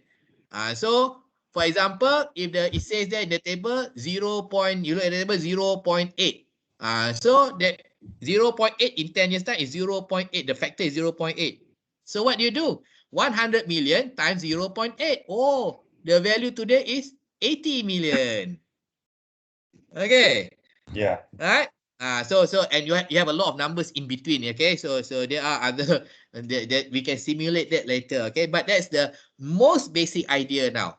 Okay. It's because you're talking about business opportunities. Right. So if you say because all those business opportunities, or we call it revenue stream, to the future need to be discounted to the present value for you to make a comparison. Not only revenue stream, expenses as well. All those maintenance expenses that goes into 10 years into the future that you're projecting, you also need to bring to the current value, present value they call it. Yeah. So then only we can start comparing. So what are we comparing? Have our own dock to operate, or you can rent out a dry dock. Teluk Ramudia, maybe you can borrow Teluk Ramudia dock. I don't know. Yeah. Or maybe you can borrow Keppel, a dockyard in Keppel, or Sembawang. I don't know. Yeah. So we are comparing. Build our own, operate, or we rent. So that is. But in order for you to make to that decision, there are revenue. We need to consider revenue to the future. We need to consider expenses to the future as well. Okay, then we can make a very good comparison. Okay, so I hope that in the future you will get the opportunity to be involved in some of this calculation. Not only just they ask you, hey, what do you think in the 10 years time? We still got business, still got oil. You think Shell and Exxon will still come to us? Okay, all right. So that is business projection. Okay. Okay, Jason, Mr. Jason. Thanks. Okay. Encik Azizan, what's your involvement, Dr. Azizan pula. Itu Dr. Azizan lain tu. Macam ngomong macam doktor kat ni. Saya tu Dr. Azizan tu. Honorary doctorate. Yeah. Apa ni involvement of ni looking at dia office saya, so nampak benda jadilah. Anyway, last time masa I like to land the idea of masa what Sabahul was sharing just now kan, about the apa ni the testing commissioning tu. I think more like dia punya yang lambat tu, the delay was because of we are not very sure on the way forward lah. Cuma kalau Cik Zalmi perasan, we got a lot of land. In fact, one of the biggest investment decision yang kita nak buat tu, because it's driven by MIC, is that whether we want to build one building, satu building aja for the whole yard, yang we muat ke semua legal kat situ. I'm from legal department Cik Aziz. Sebab tu I'm not involved. Ya, legal department. Our advisor. Dia cabut punya, lawyer cabut Apa ni, so basically they were thinking whether to have one building, you muat semua orang dalam situ, so that it will be easier for communication and things like that lah. So kita nak letak dekat tempat dulu ex Padang MMHC, I think you are used Pasir Gudang kan, you remember the Padang tu kan, kat depan tu, so now kita nak letak kat situ aja. So then we use the whole yard for fabrication. So that was the whole idea. Tapi eventually at the end of the day we found out that it's quite not practical with a lot of sense lah. So the factor tu banyak lah, rather than just the numbers kan. This is how you operate also kan. At the moment how you operate. And also because of the industry keep on is too vast. Dia bukan macam bank kan. You got the whole idea. Now bank tukar pada digital banking, so now they are changing a little bit lah. Tapi kita memang industry where it's quite shaky in a sense because we can be out of that industry anytime. But at the same time you are aware that we are in the industry. Jadi faktor-faktor yang taken macam you cakap tadi is the ROI. I mean it's very important lah in a sense kan, how you actually gauge. Tapi because banyak intervention lah, in the future business tu dah tak jalan pula kan, and then you have to change pula kan, you have to change. This is the things that has happened. So banyak purchases kita dalam yard tu bertukar kan.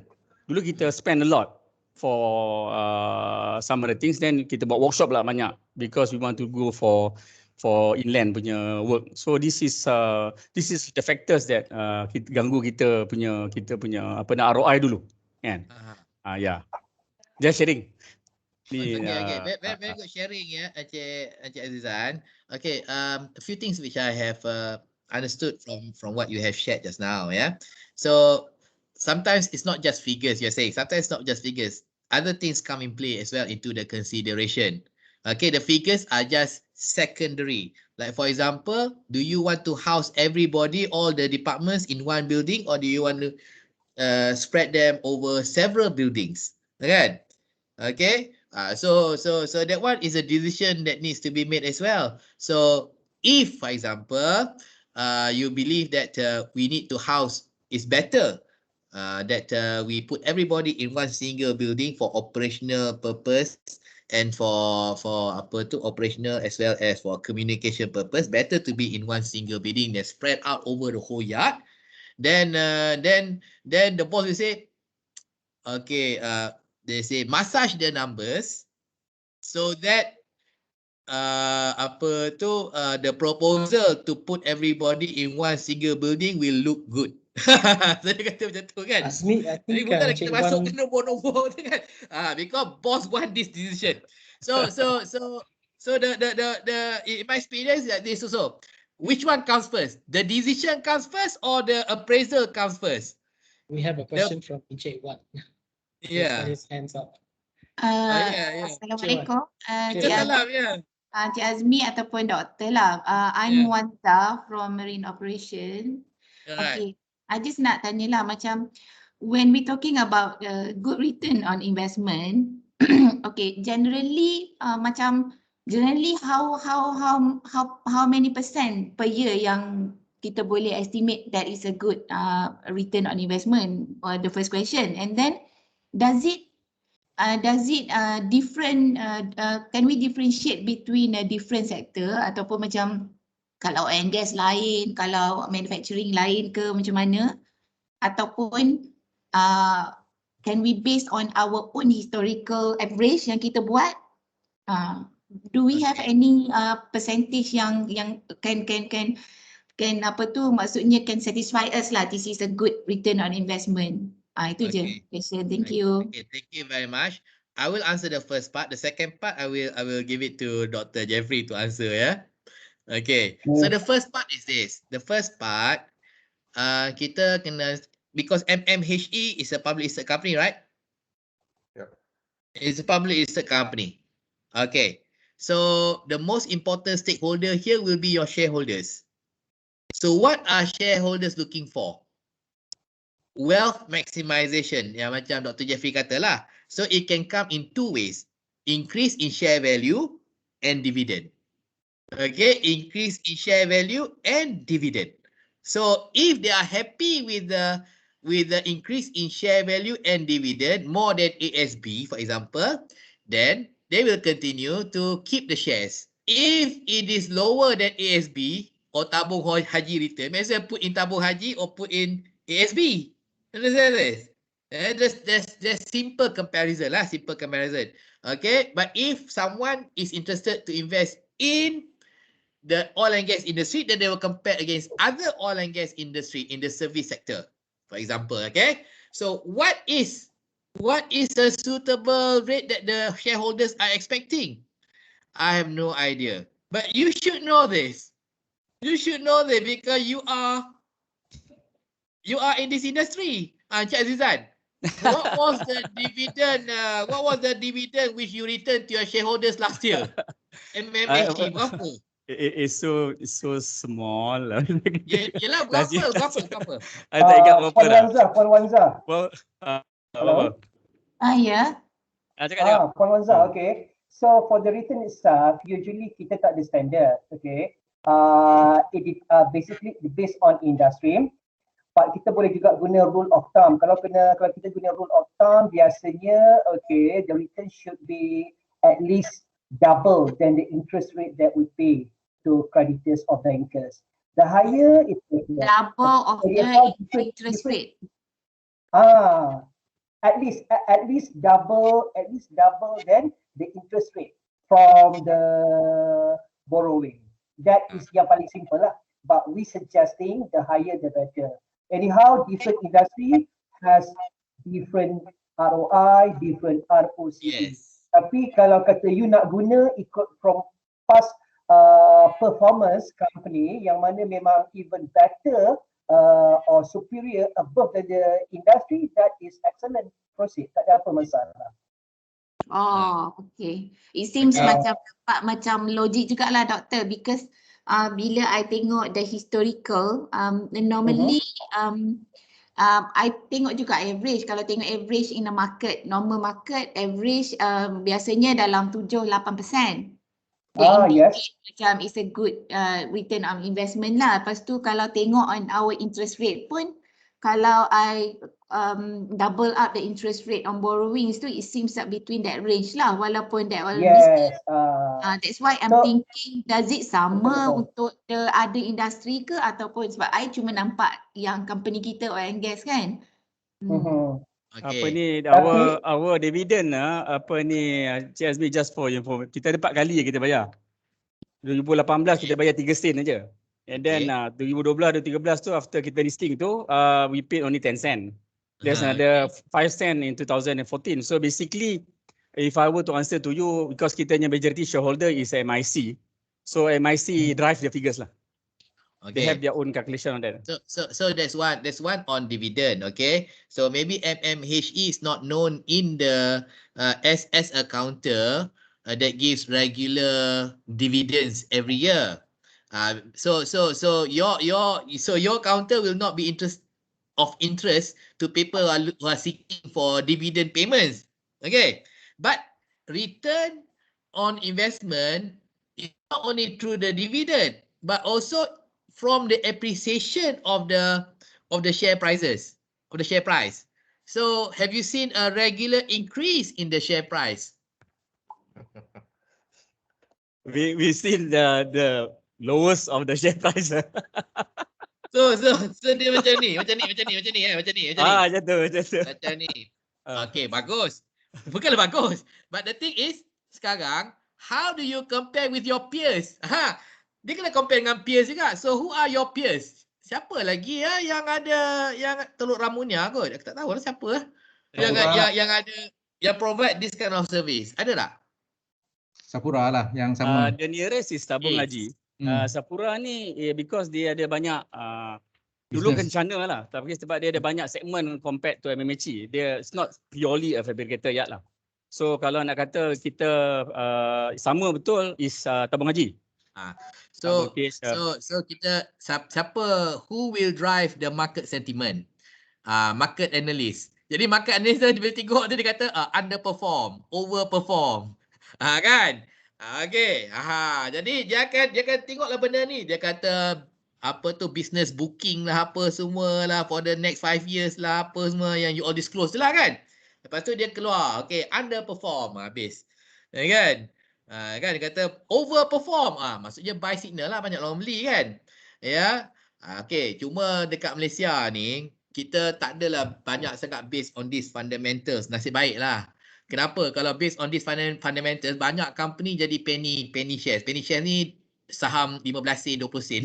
Kan? Tapi nasib baik sebab kat Malaysia ni is not driven by fundamental, driven by market sentiment and rumours. Jadi benda ni tak jadi penting sangat sekarang. But later it will come to be more important ya. Kalau dekat US, dekat UK, memang benda ni is very very important. So if underperform because you pilih investment dengan projek yang tak bagi yang DP rate of return dia, okay, nak bayar dividen pun tak cukup, kan?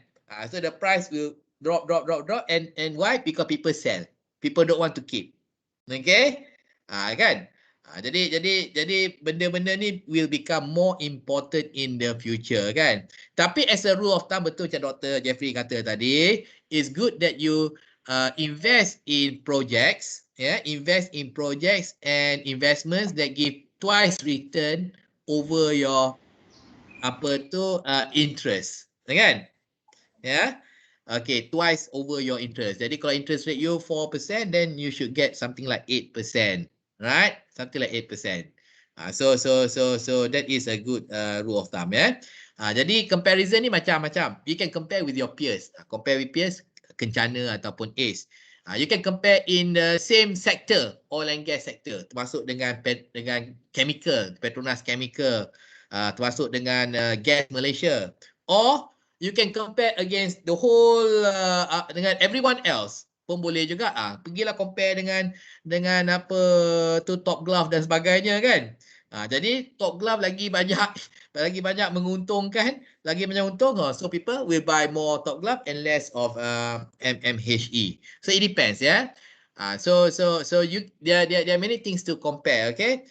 So itu kita tengok pula institutional investors, kita ada apa tu individual investor, retail investor dan sebagainya. Jadi kalau MMHE ni rasa you all maybe more than 60% or more than 40% owned by your parent company MISC. Jadi dia punya free float tu mungkin sikit sajalah. Jadi mungkin tak banyak affect the price, kan. So that is another factor, okay. But the rule here, but the principle is still the same. Kita kena bagi return. Our investment, okay, must give return that the shareholders is expecting. Kalau bank senang je, they expect return tu, the interest rate that we are paying, itulah dia punya expectation dia, kan. Tapi we always forget that the shareholder also expect something, kan. So it's good to know what are they expecting. Alright. So what is the industry? So to start with, my opinion, all good managers should know how much dividend that your company is paying every year. You should know also what is the trend of your share price. Your own share price, tak payah tengok orang lain. Just your own dulu. Pasal benda ni pun kadang orang tak tahu. Kau tanya Mr. Katigesh, what is the share price of MMHE Berhad today? No, tak tahu. Tak pernah tahu ke apa? Bukan, the latest one. I can't remember. Okay, when was the latest price you know? I think dah lama lah, betul-betul. Seriously, yes. Itu Dia tahu yang RM8 loh. Masa announce, RM8 dulu. masa today announce. 0.48 lah. 0.48. 48 sen. Yeah. Few month back ada 80 sen naik. Okay, I mean, kan? yes, correct. I mean, So all of you together as the management, middle management, so you should think of how to increase what projects that you should undertake, what operations that you need to do in order to increase that from 48 to 60 to 70 to RM1. So that is the ultimate aim of everything that we do actually. Yeah. correct. In the end, that is the measure. Yeah. In the end, that is the measure. Alright. Jadi kenapa itu Saim jual pada MISC kan? Because maybe Saim Sembawang feel that better to cash out and invest somewhere else. Maybe also. Kan? Tapi kenapa MISC beli? Because they have just cashed out from haulage. Haulage they lost money kan from haulage kan? They sold haulage to apa nama company. Okay, never mind lah. They sold. Okay, and then they sold to Swift. Mula-mula utusan. Utusan. Kan? And then MIC bought. Kenapa? Because their expectation, they expect that they can get higher return kan daripada other investments. So it's all a matter of comparison. It's all a matter of comparison. Encik Amru, are you married? Tuan Amru, are you married? Nampak bujang. Married. Yeah, man. What is your wife's name? Ayu. Why did you marry Ayu? Same age. Because your expectation of Ayu is better than her rival Rokia. Sama lah. So it's something like that lah, yeah. Okay, so it's all about a matter of expectation and calculation. Kalau nak kira lah, kira Ayu berapa dia punya plus or deficit. Rokia berapa plus deficit. Campur kan kira, make comparison. Okay, be more scientific. Okay, so we are trying to be more scientific here. So that's why we do this. So my question is, which one should we do first? Do we calculate or make an appraisal for all the investment and then decide which investment to proceed, or we make a decision which project and investment we want to do and then make the calculation to justify? I may add a little bit. Okay, I wanted to share. This is just the understanding. Maybe the rest might correct me if I'm wrong. MSB business operating in two businesses, marine operation and oil and gas construction. And our sole products are projects that came from the clients, which is the operators basically, or vessel owners. They gave us their projects or part of their contracts as a subcontract to MMHE. So the product that we are delivering and to ensure profitability is through projects. So part of the projects, we are running all our capital expenditures and also operational expenditures. Okay. So when it comes to investment appraisal, we are investing a lot of capitals to ensure that we can deliver the project first. I mean, that is the biggest part of the cost for us to deliver the project. So the appraisal usually, what is driving an investment in MSB nowadays is how to look at how to increase your profitability first. I think we saw in the slide just now, and in terms of reducing the cost. So that means in this equation, whenever we appraise capital investment, when we talk about the return is actually translating into reducing the cost of the project, where you increase the profitability. This is the biggest equation that happening in MSB. So that will actually drive which are the things that you should focus. Perhaps we look at aspects where you really spending more in your projects, then it will eventually direct you where you should actually put your first investment to reduce your operation costs. This is very good. So let me understand now. So MMHE is operation driven. Yep. Because you say cost is important, so it's operation driven by operation. So semua yang operation driven ni is cost. Yep. Kan? Okay, because you have there are very little thing that you can do to attract business.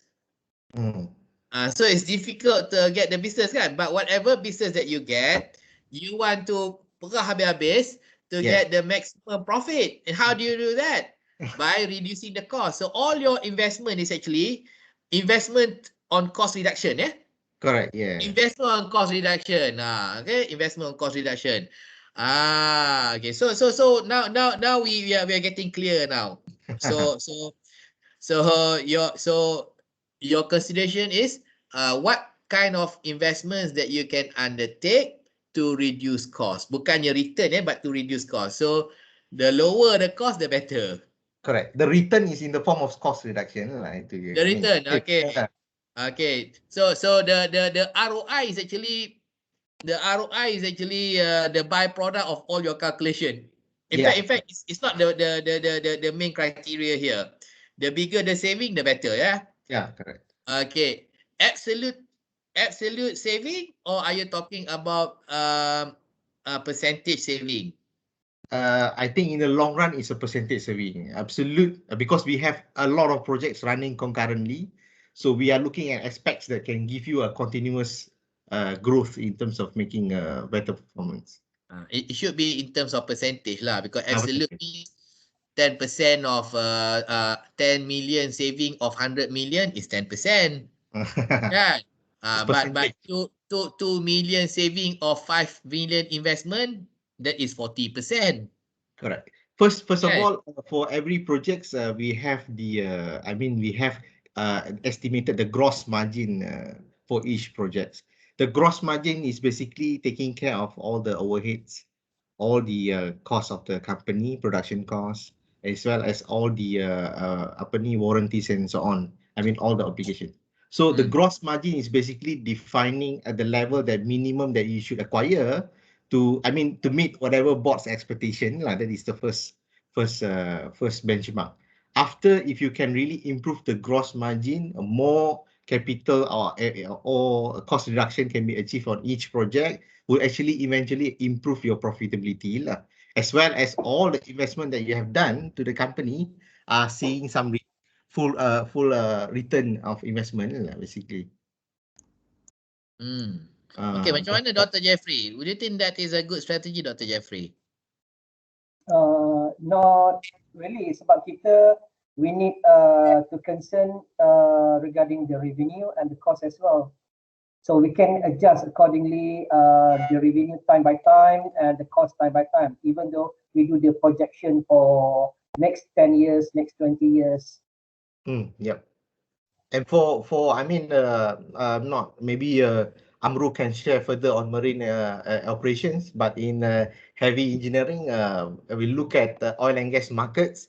MHB, from last time during your time MSc, Mr. Azmi, from the time that the yard was only doing construction, today we are moving towards taking more risks. When I say more risk, means we are covering more aspects of the project, which is EPCIC context, where we do engineering, procurement, and also offshore works. So we started to take more risks under same contract, where we attract a lot of efforts required in actually optimizing our costs. So yes, in terms of revenue, yes, of course it increased, but it increased with the risk that comes together with more obligation under the contract. So yes, I think to what one extent compared to all our competitors, I think the attention is to providing a very much optimized cost solution in actually sustaining in this business for heavy engineering. I'm not sure, maybe from marine there will be a different perspective lah. Tapi interesting you mentioned risk. First time anyone mentioned risk in this forum, risk. So risk is very important. Okay. Because in your point of view, Mr. Kartigesh, higher risk means what? Better, do you what is the impact of risk on profits? Okay, basically, when we are taking more scope of work under a single contract that we are signing compared to previous, basically we are on the learning curves of executing a scope of work that was not really the nature of work that been done in the yard, and we are relying a lot of outsourcing solutions. Basically, we are relying on a lot of subcontractors in executing the whole contract that belongs to MMHE. So we are actually performing a scope of work that also have high level of dependency on outside service providers. So we have more subcontracting. So this is where we have, I mean, of course, every business entity will be looking at a certain inputs or gain in their value chain. So MMHE are exposed to all these risks moving from time to time in oil and gas businesses. This is one of the prime, I mean, the general one lah. After we can go in terms of schedule risk, cost risk specifically, we can go to contractual risk in terms of remedies and everything. So we have all lineups against us. Okay. So now you're assuming you're taking on more risk in your projects that you undertake today. Correct. But compared to the past fewer risk. But what was the return? Is the return same now in terms of percentage in the past and today? I think Cik Sabahul can share a lot, but previously when we were like taking less risk, I think the profitability level was extremely high. We were in a very good good shape lah compared to today. Patutlah 47.5. And you know furthermore, why? and You know why 47.5? Because in the past, lower risk, higher return. Now you're taking more risk and lower return. I can furthermore, Cik Azmi, basically in industry at the moment, we are not like previous arrangement, meaning that the service operator like Petronas, they break the scope. E by others, PC, small EPC by yard, I and C offshore commissioning by others. But now they prefer to be like EPCIC. So either we are in the game or not. If we are in the game, we need to follow the trend. The trend like that now. So take example like okay, we managed to get EPCIC scope for the Malaysia water. So okay, still there are risks. Normally we have some sort of big risk at the IC, meaning for offshore. Why Sembawang sold their yard to us because of the offshore risk. They did the project at Qatar at the time. So they lost on that part. So they sell to us. So that is the risk they exposed to international water. But now we just expose the risk in the Malaysia only. So it's okay, still okay. But the return still not so good lah because of that. But if we cannot participate on that, our company will not cannot grow. Meaning that we're getting small scope only. I mean, Cik Azmi, eventually we are equating now. When we equating, say that we need to be in the trend, we need to be competitive, go back to how we can operate efficiently, reduction of costs, we need to make some effective capital investment. And we need the appraisal lah. Okay. So there will be a discussion on that actually. Okay, bagus. We can continue discussing this. Tapi itulah the one I pointed out just now lah. In the past, your share price was higher. Now it's lower because in the past, your risk was low, yet your return was high. But today, your risk is higher, but your return is lower. Yes. You understand or not? Patutnya higher return, higher risk, higher return. Kita tengok ni lah tukang timpal. Apa tu? Welder. You ada welder onshore dengan welder 200 meters below the sea. Different. Welding juga kan. Tapi which one higher salary? Under the sea lah for sure. Under the sea lah kan. Tapi sekarang you punya situation lain. Yang under the sea tu dia punya salary lower than the welder in your dry dock, kan? That's the comparison. So of course you need to find ways how to either mitigate the risk or apa tu be more efficient ya, be more efficient ya in your operation.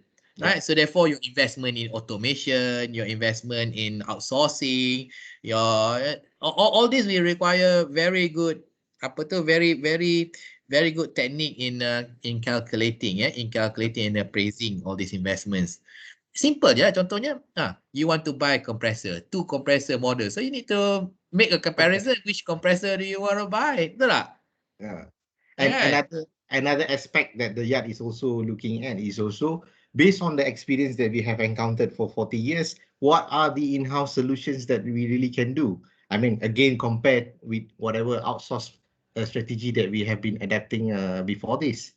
So the in-house solution can be something that also driving in reducing our risk lah, less dependency on subcontractors.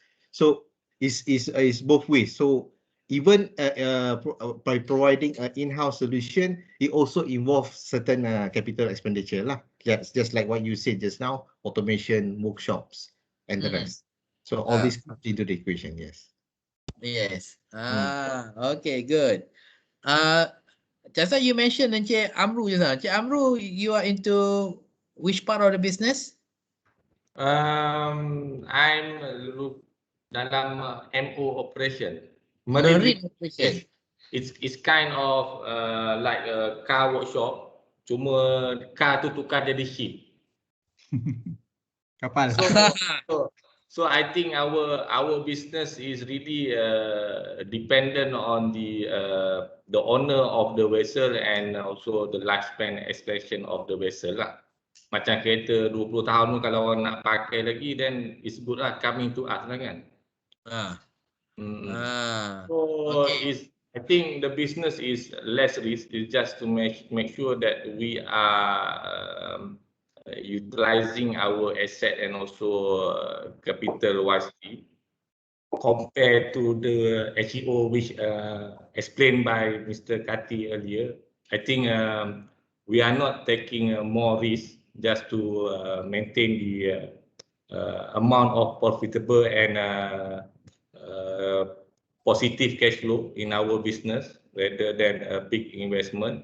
But I do agree with on the earlier punya segment, which is oil and gas, because earlier when we start the business, we are the local player, and now most of our client of macam Petronas apa semua dah also look into others option in China, in tempat lain overseas, so that's why the trend of low risk become a high risk right now of the oil and gas industry. But for marine, we still remain on the industrial player internationally, and our client is coming from Greek, from Korea, and also from local ship owner. Okay, just to ask you, Encik Amru, what was the last capital expenditure that you made in your department? Tahu. Apa dia? I think the dry dock number 3 will be the newest lah. We just officially in December completed, and we received the first vessel somewhere in early of this year lah. Okay, tolak tepi the investment in dry dock. What was? Can you ada tak beli equipment ke, beli machinery? Sekarang ni because right now the COVID punya situation in our country is really jeopardize the prospect of the business, and with the announcement of lockdown, basically we have lost quite a numbers of ship that was originally to come into the yard, and we anticipate that this will further prolong until the year punya completion, and therefore we are looking on the situation whereby we need to reduce our operation cost instead of investing something new lah. Okay. For the time being. Okay. forget about the COVID. Go back earlier to 2018, 2019. What was the last equipment that you have purchased? 2018. Hmm. 2018, I was together with Katigas. Okay lah, okay. When you were together with Katigas, what was the last equipment or machinery that you purchased? Saja tanya. What was the last Crane equipment? ke, Workshop either workshop. crane ke, apa ke, compressor But ke. I think Cik Azmi, I can direct you to a gentleman here in the room, Mr. Aziz. Mr. Aziz was involved in a lot of investment for heavy engineering. Yeah. Aziz. Yes, boss. I'm here. Share Aziz, something. and over to you, Aziz. Yeah, I'm here. So before this Aziz year, start, okay. Aziz was looking at all the improvement initiatives in the business segment. So what was the last equipment or machinery that you purchased for the purpose of improving your operation? Go Okay, ahead. the last equipment that we purchased is, I can say, is power rotator and idler. So instead of rental from third party, we decided to purchase this equipment. So we will not spend the cash flow to third party, and we will have some reduction as cost saving. Let me check now. Okay. Did the management decide to buy and then you prepare the paper to justify, or did you make the comparison and then present, oh, boss, we can make 2 million saving if we purchase, please purchase? Which one? We did the analysis and we present to the management. You did the analysis and presented and they agreed to purchase, not the other way around, because some other companies it's like that, okay? So the boss suddenly wake up in the morning, oh, we want to buy. Okay, hello Aziz, please prepare paper, we want to buy. Okay? Sometimes like that. Okay. I believe some of the papers Aziz was preparing are not only accounting the net present value, it was also to equate the net present loadings that he will be having in the yard. Yes, correct. Okay, good. Okay, now, so you prepared, you make that comparison, kan? Yes. Yeah, between renting and also owning that rotator, yeah. Okay, so now the question is, what technique did you use when you were making the comparison, when you were comparing? Okay, first of all, when we have idea, for example, for this rotator, we said that we want to purchase. We will initially study what will be the cost saving, what will be the cost of if we rental. Then we compare this saving, and after all, we will come to the ROI models that we prepared by our finance department, which is we have this IRR, we have this NPV, payback years, our expected investment, yes. So based on this, we will present to our management committee and we will decide during the presentation. Okay, let me understand, yeah. So you were comparing, kan? You're comparing, yeah. Yes. And then you use the finance help you to prepare the paper. So the finance use ROI. The finance use IRR. The Correct. finance use apa lagi? Payback period. Kita guna tiga ni je lah. Tiga ni je dulu, eh. Ada method pun ada juga you pakai, kan? For example? Tak ada lah, dengar tadi lah. Dengar you kata ROI, IRR, payback period. Lagi apa dia tadi? NPV. NPV. Okay, NPV, ya. Right. So you presented. So in the end, the management decided based on which method? IRR, NPV, payback period, or ROI? Which one? Okay. To be fair, they are looking into all of that. But first is the payback years. For example, payback years. For example, we said that this rotator useful life, I mean design useful life is, for example, 15 years, and the payback period is about 7 years. So that means it's worth it to invest, because after these 7 years we can start getting the profit. Bukan get back profit. In 7 years, you get back your investment. Correct. Yeah. Bukan get back the profit. Get back the investment. Tu Okay, payback but period lah. okay, let me interrupt a bit. So when you use the payback period, okay, you use the discounted payback period or just the payback period? I think it is discounted payback factor. Payback period. Okay. Yeah, If that discounted. If that makes sense, okay, better. Okay. Yeah, which is we get this rate from our finance lah. I think around 10.3 or 10.5, if I'm not mistaken. Okay. So finance just give you the rate and then you work out the analysis. Yeah, they prepare for us the ROI model, the Excel file model, and we use it. Ada Dr. Jeffrey, finance yang prepare untuk diorang. Yeah. But anyhow, when the finance allow you to monitor to adjust a bit the analysis or not? Or the Yeah. We can adjust. In fact, we can discuss whatever we adjust with them, okay.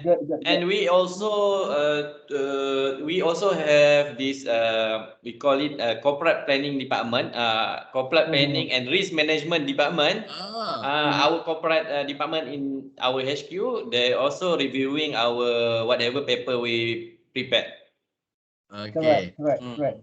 Okay. First, another question is, if you say the main criteria for your decision was payback period, habis tu yang lain-lain tu tak apa. That's why I said it previously. The management is looking into all of that criteria, but the first one, if you ask me, if you insist to know, maybe the first one is payback years, but after that they will go to NPV, IRR, not only payback years.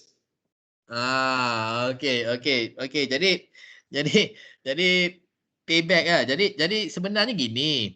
Dia ada Azmi. Yeah. Okay.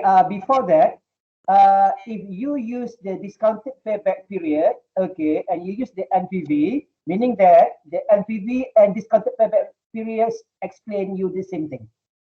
Yes, it's the same thing. Yes. Okay. So because some people they get confused between the NPV and payback period. NPV and payback period totally different, but if NPV and discounted payback period, they are the same thing. Okay. Betul. Tapi the thing that I want to point out here is, right?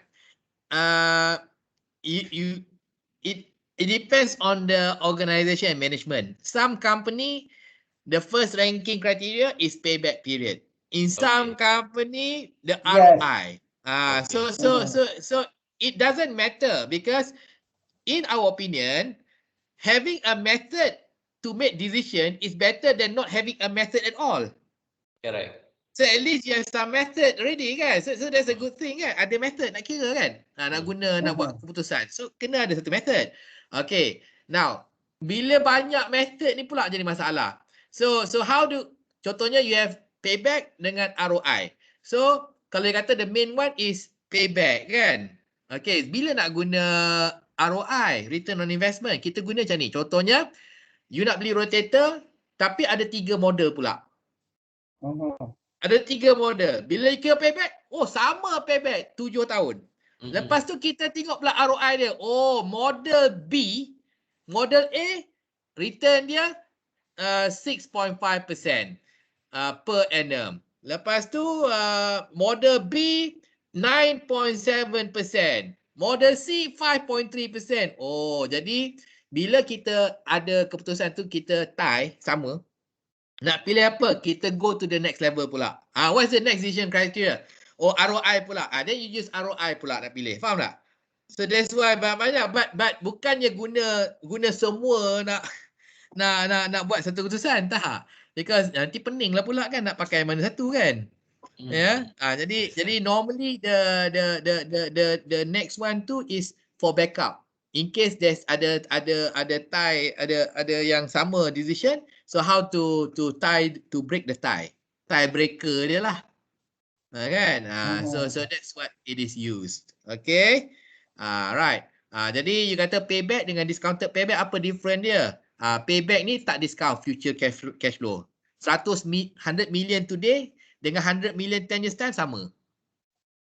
Tapi kalau kita discount kan? 100 million plus 100 million 10 years time 200 million. Tapi kalau discounted macam kita guna tadi 0.8 for 10 years jadi 100 plus 80 180 million. Jadi yang future value tu kita kurangkan value dia because it's less worth than present value. Less value than present value. Okay? Jadi nanti kita belajarlah dengan Dr. Jeffrey, nanti dia ajar lagi lah benda tu. Right? Ada satu simple case tadi kita buat nanti. Tanya ni 10.5 tu apa tu discounted cash flow 10.5 siapa bagi tu? The discounted rate. Wait let me check. Tadi Aziz cakap tadi finance bagi 10.5 discounted rate. 10 lah. 10.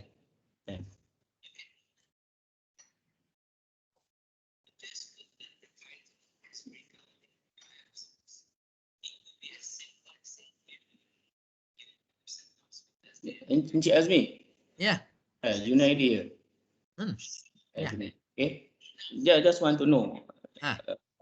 Zaman sekarang kita nak buat investment in term of asset or equipment, kita ada banyak type of kita punya cara yang kita boleh buat.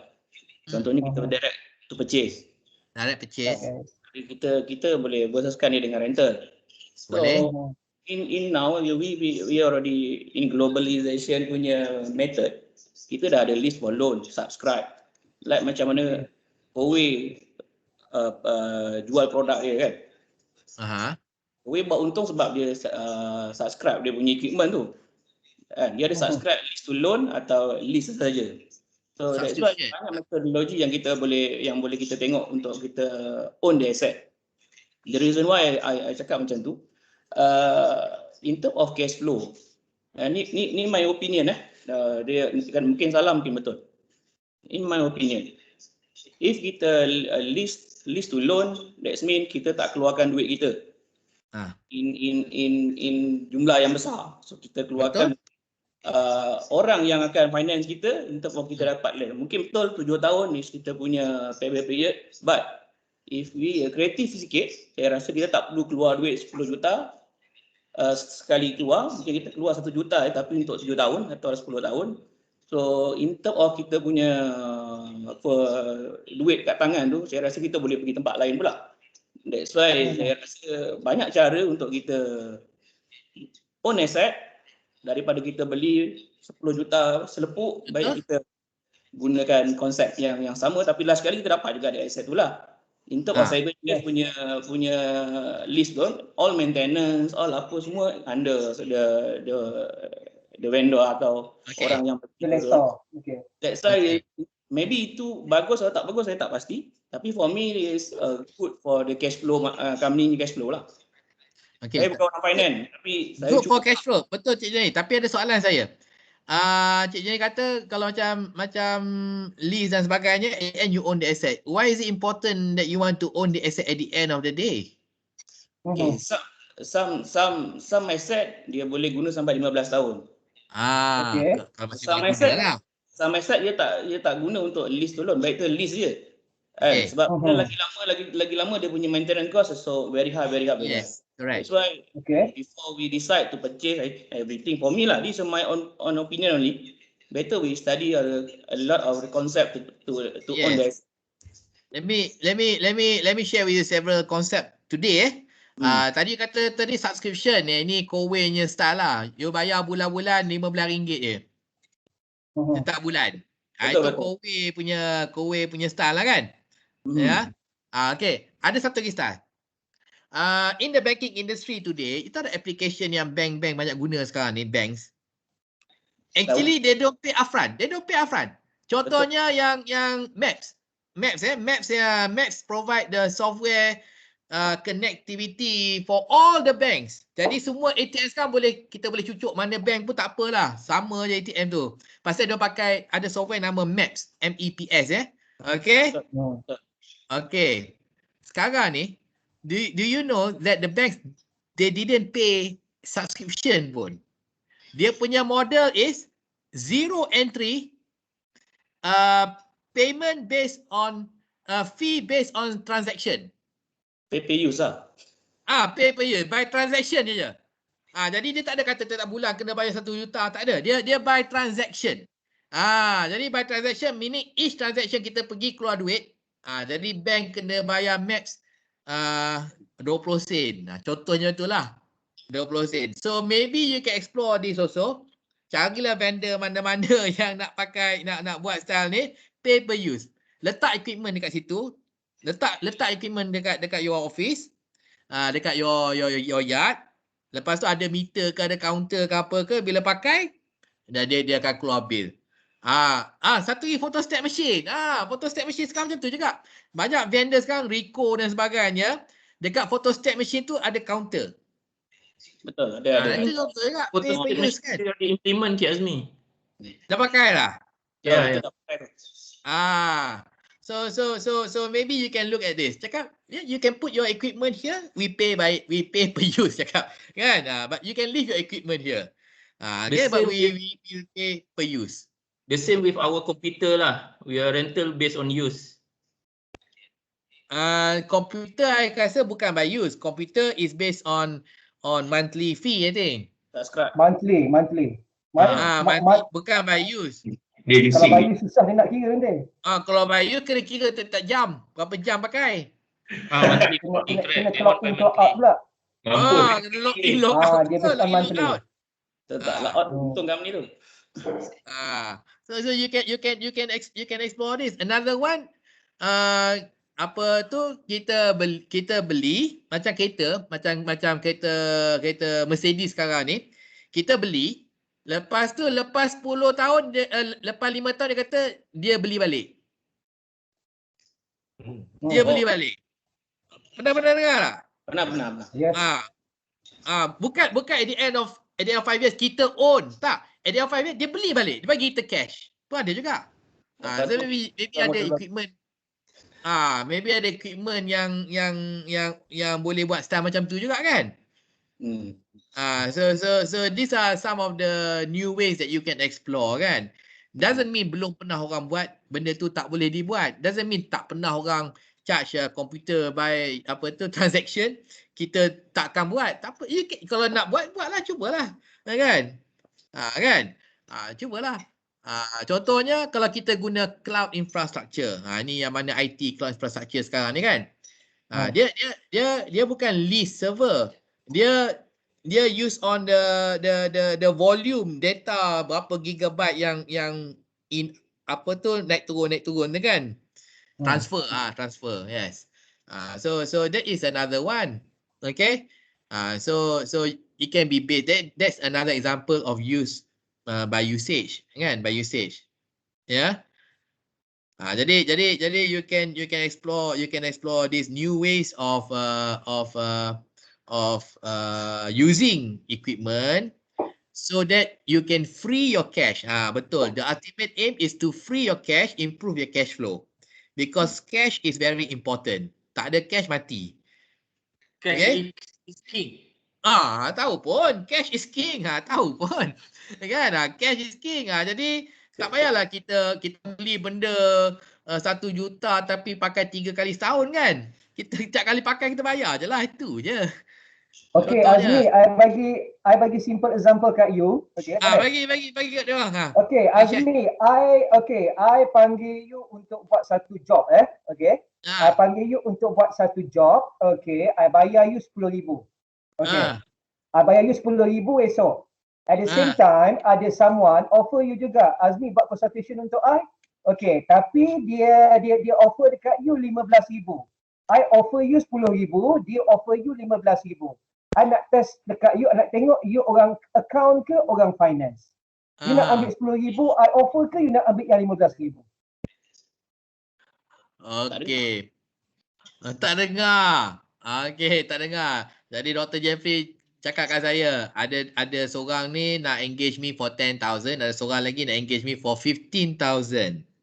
Betul Dr. Jeffrey?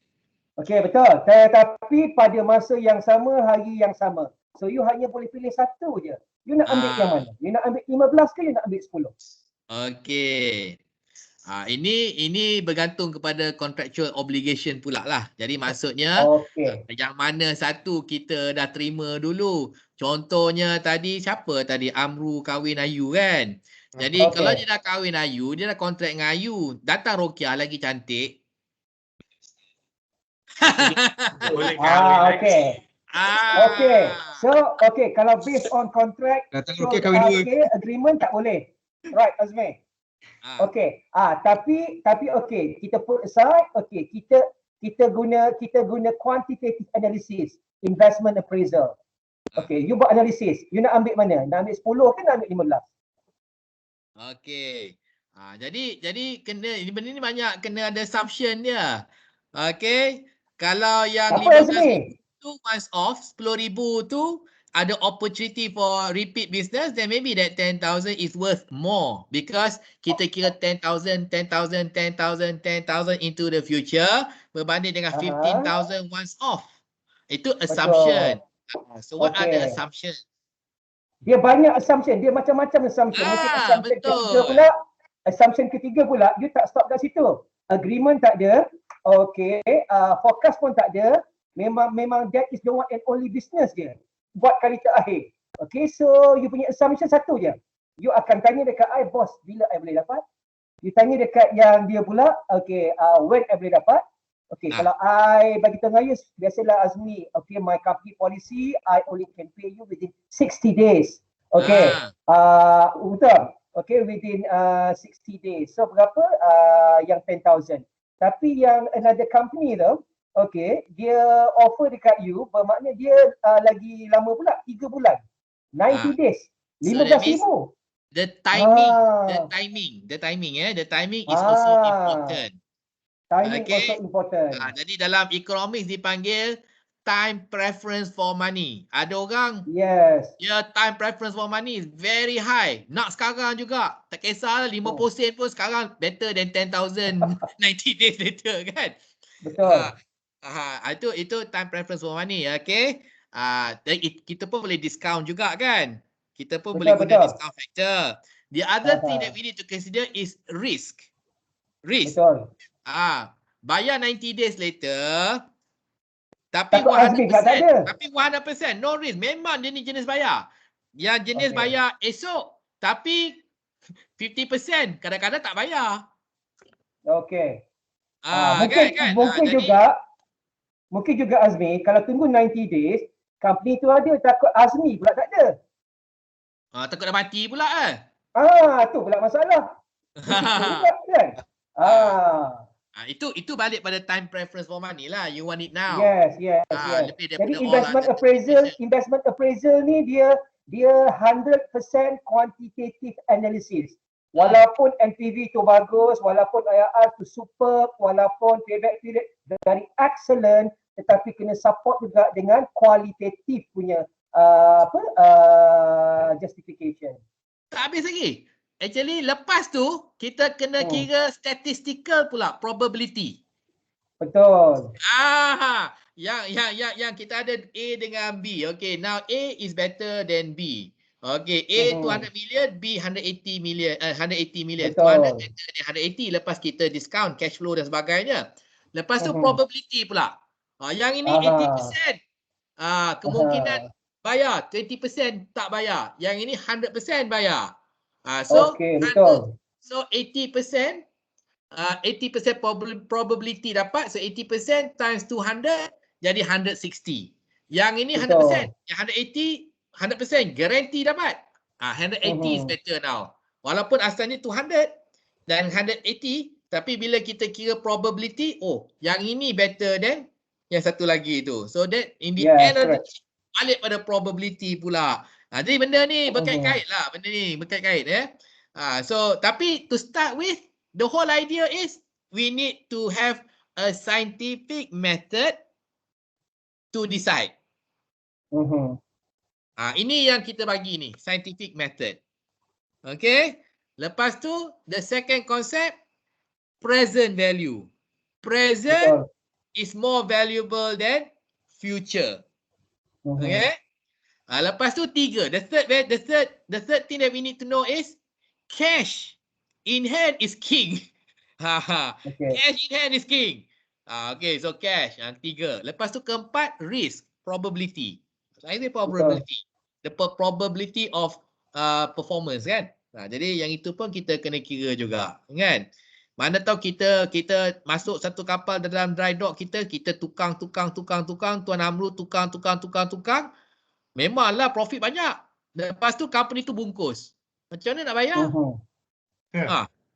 Kapal tu apa sekarang dah siap dah. Itu banyak pengalaman lah. Company nak bayar tu tak ada. Company bayar dah tak ada. Macam mana? Banyak orang fikir macam tu. Ambil semua bisnes macam vacuum cleaner. Lepas tu ini tak boleh bayar, itu tak boleh bayar kan. Kan? Itu pun kena kasi one question kat you juga. Okay. So memang kita kata semua banyak semua appraisal method tu dia akan ada satu perkataan, kalau if there is any conflict, NPV will prevail. NPV will prevail, betul? So NPV lah yang dia punya ibu. Tapi someone akan tanya pula, kalau dah tahu NPV itu dia punya main, kenapa nak susah payah buat payback period, buat IRR? Sebab NPV ni is just present value of stream of payment. Dia tak kira dia punya profit. Saya kena kira kat dia punya profit juga. Boleh tak kita boleh tak ambil kalau mana-mana projek tu memang clear cut the NPV is totally negative. Boleh? Boleh ke tidak ambil NPV? Boleh. NPV. Boleh. Okey. Sama nak ditanya dekat I kata tak ada apa masalah. Kalau ikutkan, by analysis kita reject. Tetapi kemungkinan yang ini government punya projek. So walaupun loss kita juga tetap nak kena ambil. Sebab dia award kita license dan juga dia akan award kita untuk future business. Jadi tak semestinya NPV itu kita akan reject. Betul. Those are strategic decision lah. Yes. Kalau ikut school, as long as NPV positif kita accept, negatif kita reject. Tapi in reality ada my friend yang dia berkapit, dia kata NPV dia memang negatif, totally negatif. Tapi kita kena ambil juga because ini government project bang, dia kata I have to accept because I expect more business coming in. Those usually we term it as strategy to penetrate lah. Yes. Then you dive, then you go up again. Yes.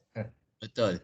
Okey, jadi kita sekarang dah panjang lebar kita cerita dan sebagainya kan. Ya. Tapi lain-lain ni Antonio, are you there Antonio? Antonio Banderas, bukan? Antonio, are you there? Antonio? Hassan, Encik Muhammad Hassan, are you there? Yang lain ni tak tahu mana pergi dia orang ni ya. Okey, tak apa. Okey, so sekarang kita dah faham dah konsep-konsep untuk financial appraisal ataupun investment appraisal. Right? Do you need to know more about the calculation? Kena tahu ke ataupun still tak apa calculation finance buat. What do you think? Well, I mean, my personal opinion, due to my function is related to control, I want to know everything. Kena juga.